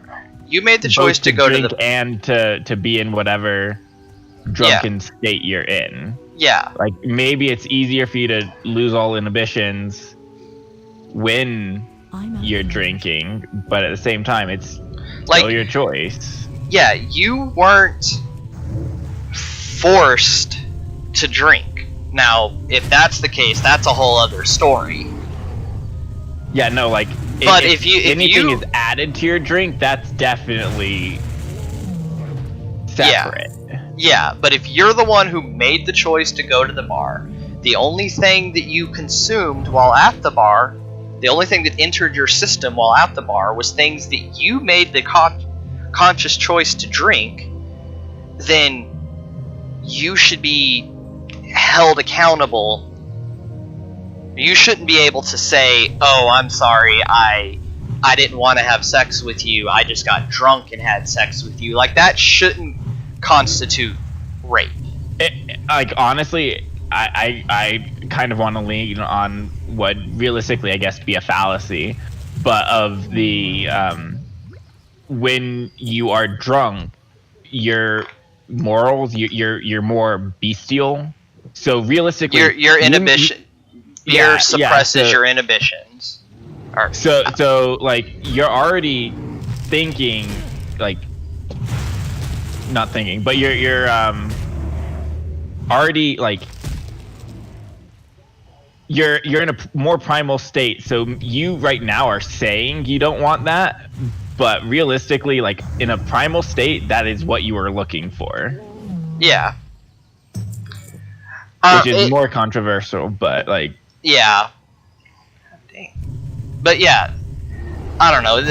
This also feeds in, like, this whole, you shouldn't be able to say, "Oh, I didn't want this," even though it's kind of even though it's a known possible course of action from the decisions that I consciously made, feeds into a whole other discussion that is even more unpopular in America or in the world right now.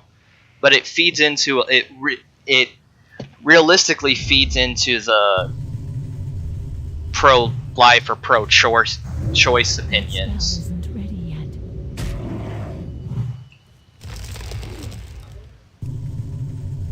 Because excluding rape, and the reason I say excluding rape is a lot of studies have shown that rape accounts for like less than 1% of all abortions in the US. So excluding those, like, rape is essentially, abortion's essentially, I'm not ready to live with the consequences of my actions.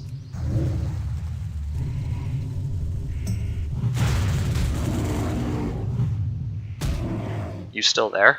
yeah, I'm still here. Yeah.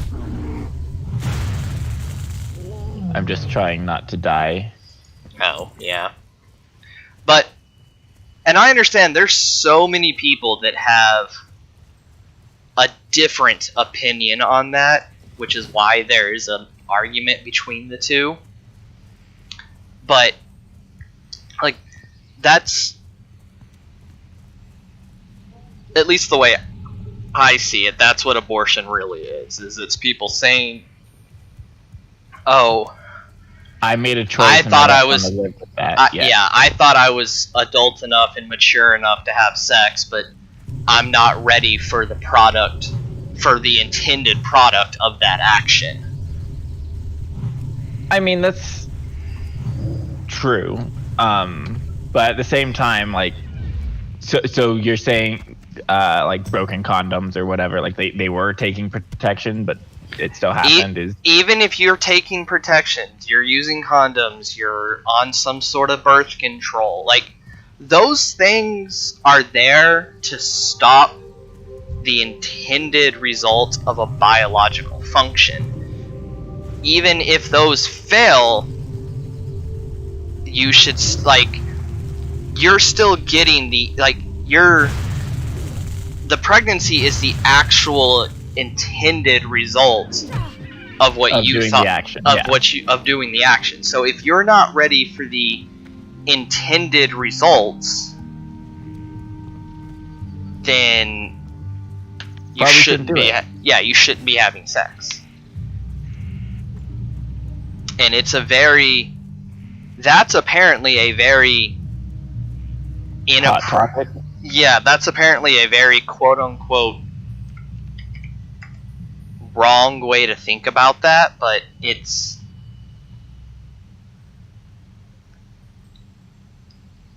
I don't know, it's how I see it. It's what makes sense to me.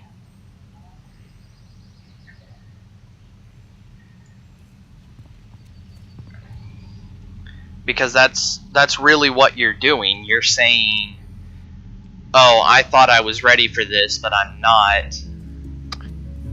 I don't know if I agree with that exactly, but I completely understand your reasoning for it. Yeah. And we can have our separate opinions on it. Yeah. So. And like I said, my way of thinking about that excludes that like 0.8% that is very rape. minuscule that is actually rape. Yeah. Yeah.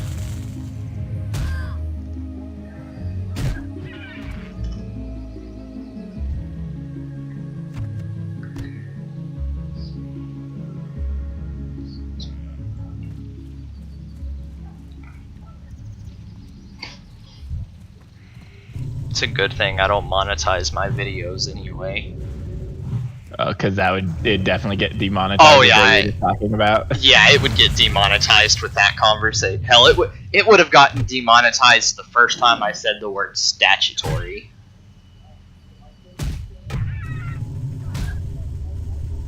YouTube has such a weird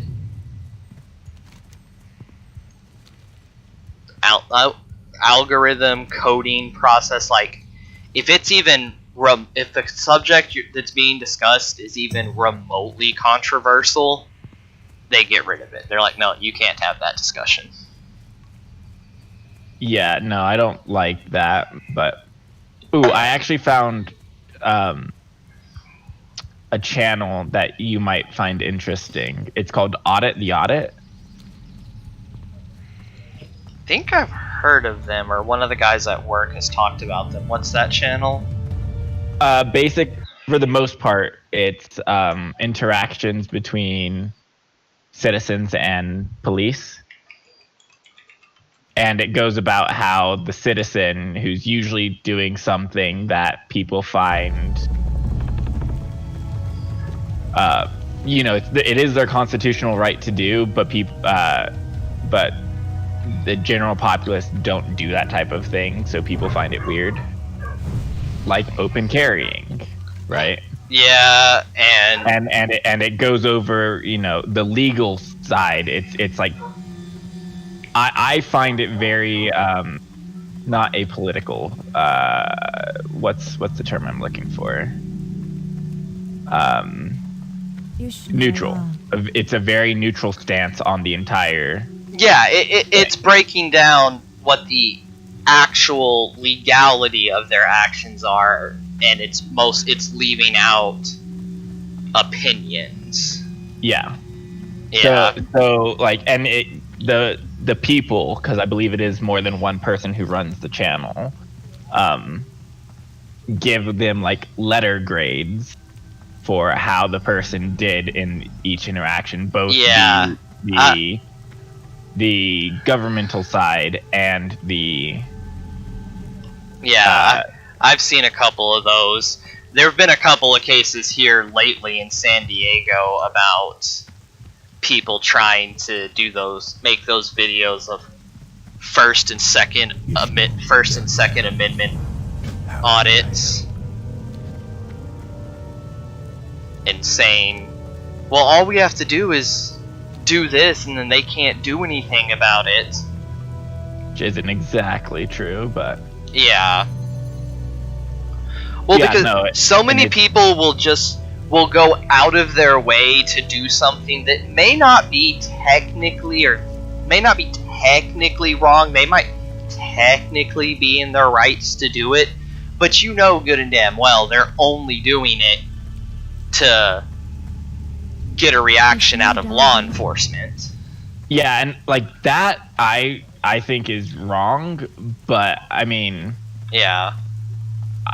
I think it's wrong because I don't think we should be wasting the resources, because people are going to question what's going on here, and it's going to waste resources.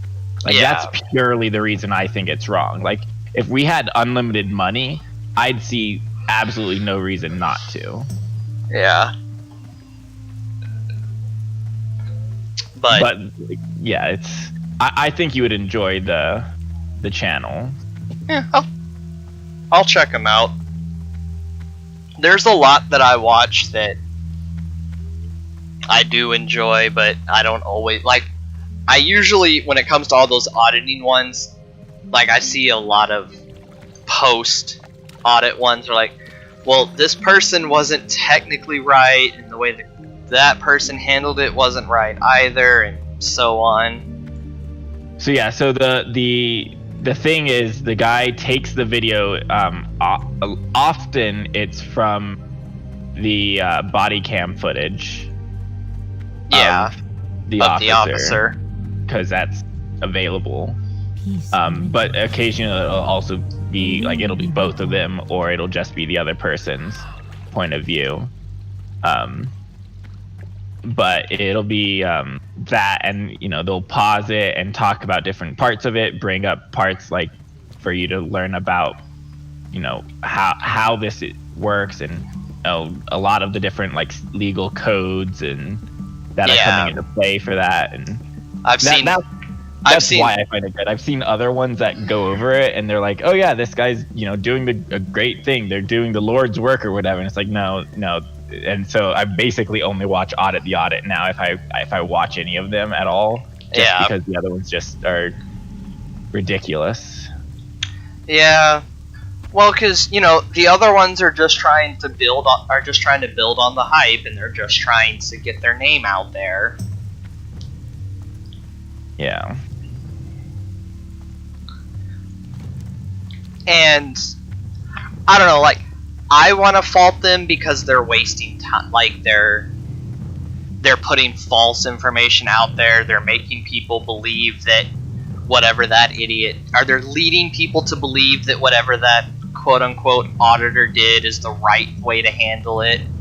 But at the same time, it's also, if you're using YouTube as your source of legal advice, you should not go into being a lawyer. Yeah, like, if YouTube is your source of legal advice, I don't want you. You shouldn't be a person? Nah, not that far, but like, if YouTube is your real source of legal advice, you have no legs to stand on. You have no idea what you're talking about. Yeah, no, like, I think the reason I like Audit the Audit as much as I do is because, like, it took me, I think, 3 videos of seeing theirs and clicking on them before I actually saw someone get like an A ranking. Yeah, like, they actually did something right. Like, most of the time he's like, yeah, no, this was right, but they misquoted this and that and that. Yeah, and they'd get like a C ranking, and it's like, damn, are you harsh, or is this like really accurate. Like, Yeah.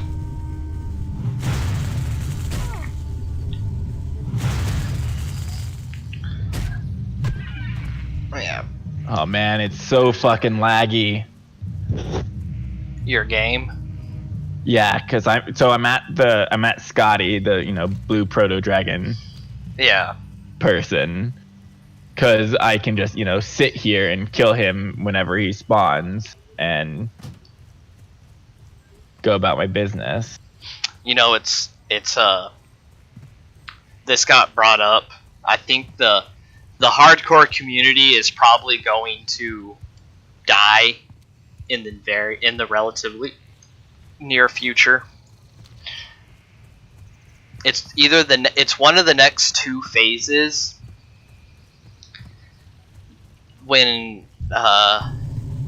actually I think I think it has to do with Naxxramas, but there's a plague that it puts on you that a player can get, that once you get within a certain proximity of another player, It jumps to them. they catch the plague. And the only way to end the plague on you is to die. Otherwise, you're taking like a lot of damage. Well, it's not a lot of damage by itself, but it adds up, because over time, like, you might be able to sit and eat or something, but it's still like you're just taking constant damage that you can't avoid. Like, yeah. Well, honestly, I could see that as a ruling. Like, if you die because you got this plague and the only way to get rid of the plague is death, then I can see that being a rule. Like, I died to the plague.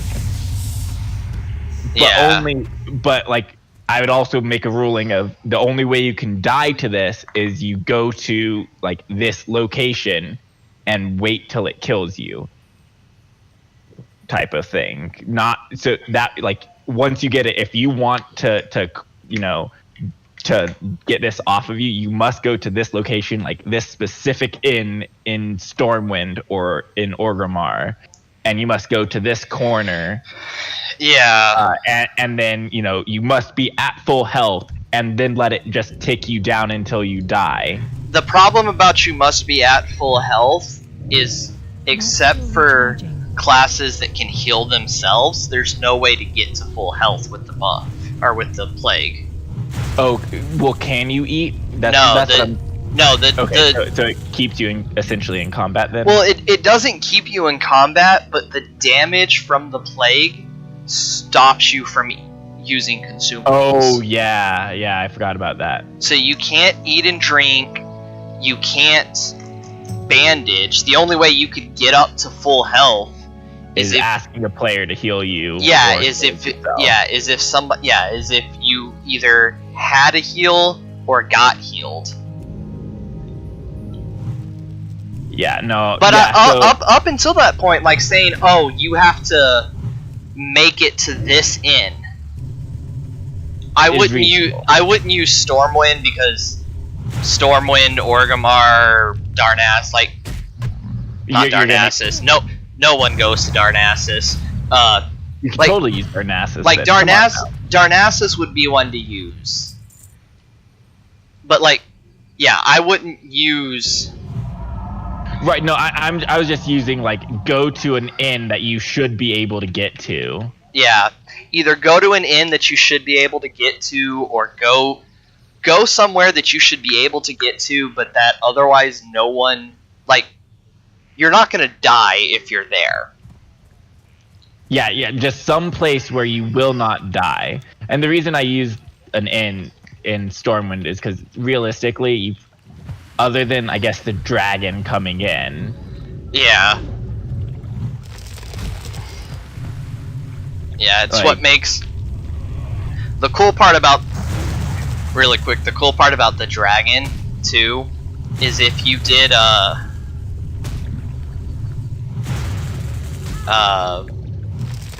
if you were stuck in if you're in Stormwind when the dragon's on his way in,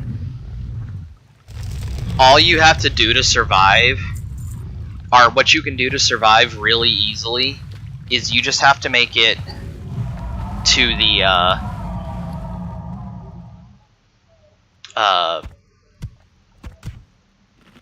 make it to either the Mage District or the Dwarven District. Not the Cathedral District. Nope. No, because go to the Mage District and go into the Mage Tower. Go through the portal. Oh, and Dwarf District because you can go into the portal into. Yeah, you can enter the tram. Makes sense. Yeah. So you go to one of those, and then you're in a separate zone. So there's literally zero chance the dragon can get to you, and it puts you somewhere that you can hold. You can wait for him to die, or if your Hearthstone is not, if you made it to the Mage Tower, and your Hearthstone is not Stormwind, well, then you at least for sure have a safe place to wait for your Hearthstone to be up. And if you made it to the Dwarven District, well, you can just go to Ironforge and then fly out from there. Yeah. Like, it bothers me that we've had that as a community we've actually had to think about these plans. All right, well, this is how we survive this. This is how we survive this person. But it's also because of these things and because of how easy it is to know that he's coming, that I think that there's no grounds to say, oh, I deserve to be able to keep playing when he killed me, because like most everyone in the guild has him on our friends list, so we know if he logs on. And I mean, I've only ever been on once where it could have happened to me, I guess. Right? Because we barely got into Red Ridge like just before he came through. Right? On our first duo. Yeah, we missed him by a freaking couple of seconds. Yeah, right before you drowned. I mean, yes, like, you keep like, bringing that up. Like, it was actually hilarious that we managed to miss him by pure luck, and then a few minutes later we have to restart anyway. Yeah, I fully attribute that to I totally remember having more time underwater, which is why I wasn't thinking. And then, like, because I remembered it also, took longer to kill you while underwater. Yeah. But so now I've looked at it since then, or like I've looked up what the footage. Well, not just reviewing the footage. Like I looked up what the actual like times, and this is how long you have to die. This is how long it's going to take to die after you run out of breath, and all of that. And once you run out of breath, you have 1 minute to get back to the surface. I'm pretty sure I had less than that, but sorry, how long did I say? 1 minute? 1 second. Yeah, no, that sounds right. Yeah, you have 1 second to get back to the surface. I even heard it coming out of my mouth wrong and wasn't sure what I said. Yeah, you have 1 second to get either to the surface or to somewhere with, like, where you can breathe. Yeah, somewhere with water breathing. Yeah, no, I thought it might have taken me 2 or 3 seconds. But that's still, I was at the bottom of the thing. There's no breath thing near us. I went straight up as soon as I saw the thing flashing. I was literally like at the top. If I had a half second left, we would have still been alive. Yeah. So I mean, so that's what it is, and it's only a half.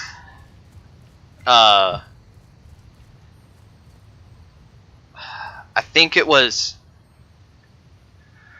Hang on, I gotta look this up again.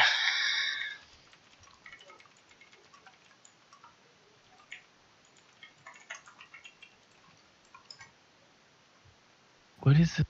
A collection with celestial energy can be exchanged for treasure. Okay, so in classic WoW, you have 3 minutes of underwater breathing, unless you're an undead, and then you have 3.5 minutes, according to Wowpedia.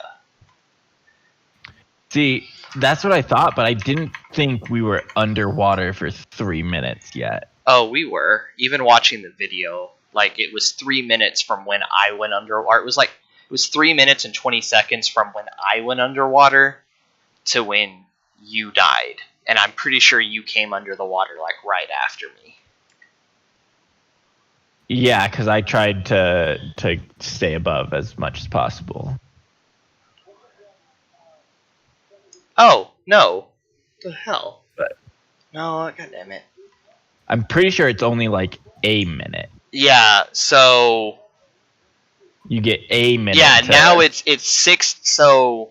See, but I don't know which of these... Like, because one was Wowpedia, and then this is WoW Wiki, and I know neither one of those are actually run by Blizzard. They're fan-made sites.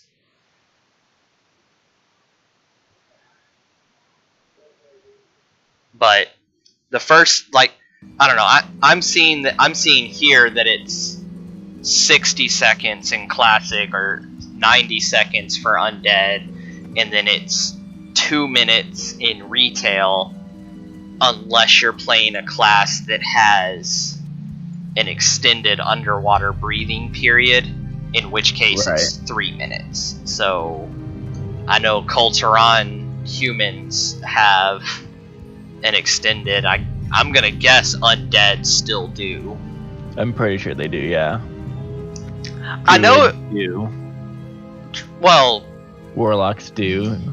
Well, that I'm not counting like spells and forms. Don't. Oh, I know. I'm just saying, like those classes have just a way to negate it too. Yeah, I'm just saying, like I was just thinking about the amount of time that it actually lasts is either 2 or 3 minutes, depending on your race, which I guess like it undeniably makes sense that undead have extra time. Heck, it would actually almost make sense if undead had didn't have to worry about it at all. Yeah, since, you know, in theory they shouldn't even need to breathe. They're already dead. Start finding a place to break at for your solo. Okay. I'm gonna go to the bathroom and then I'll basically be ready. Okay. Figure I'll give you a little bit of time to find a safe zone and not just insta log out. Hope you don't die when you log back in. Yeah. I really hate how annoying druids are until they get at least bear form. Like, everything almost kills me. So, Shadow Meld does not break you from combat because you can't even use it in combat or anything. But right. does it realistically all it does is shrink your target radius. Yeah. Yeah, so as the druid, if you are in a more hostile area, at least you can shadow meld before you log out, type of thing, right? Or does logging out break you from that? No, you can shadow meld while log out. When you log back in, you won't be shadow meld anymore. Which I think is bad, but that's the only way to be able to be shadow melded. It's not even shadow meld. If you can invisible.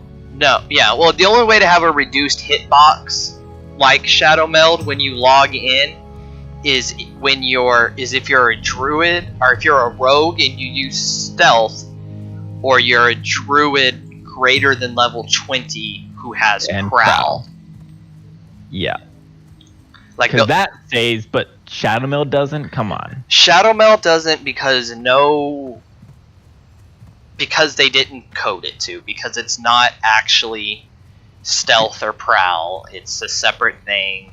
Yeah. And Blizzard can give all the reasons in the world for why it doesn't stay, But we all know the real reason is because they didn't code it. It's because they fucked up initially and didn't want to fix their mistake. Yeah, they can give. They've given other stupid reasons. They've said stuff like, "Oh, it's because it's a racial ability, and we didn't want to give all night elves an unfair advantage over all the other players." Yeah, no. No, it's because they didn't code it. Yep. All right. I'm going to the bathroom. Okay. I'll be back. All right, I'm gonna buy stuff and then I'll be back.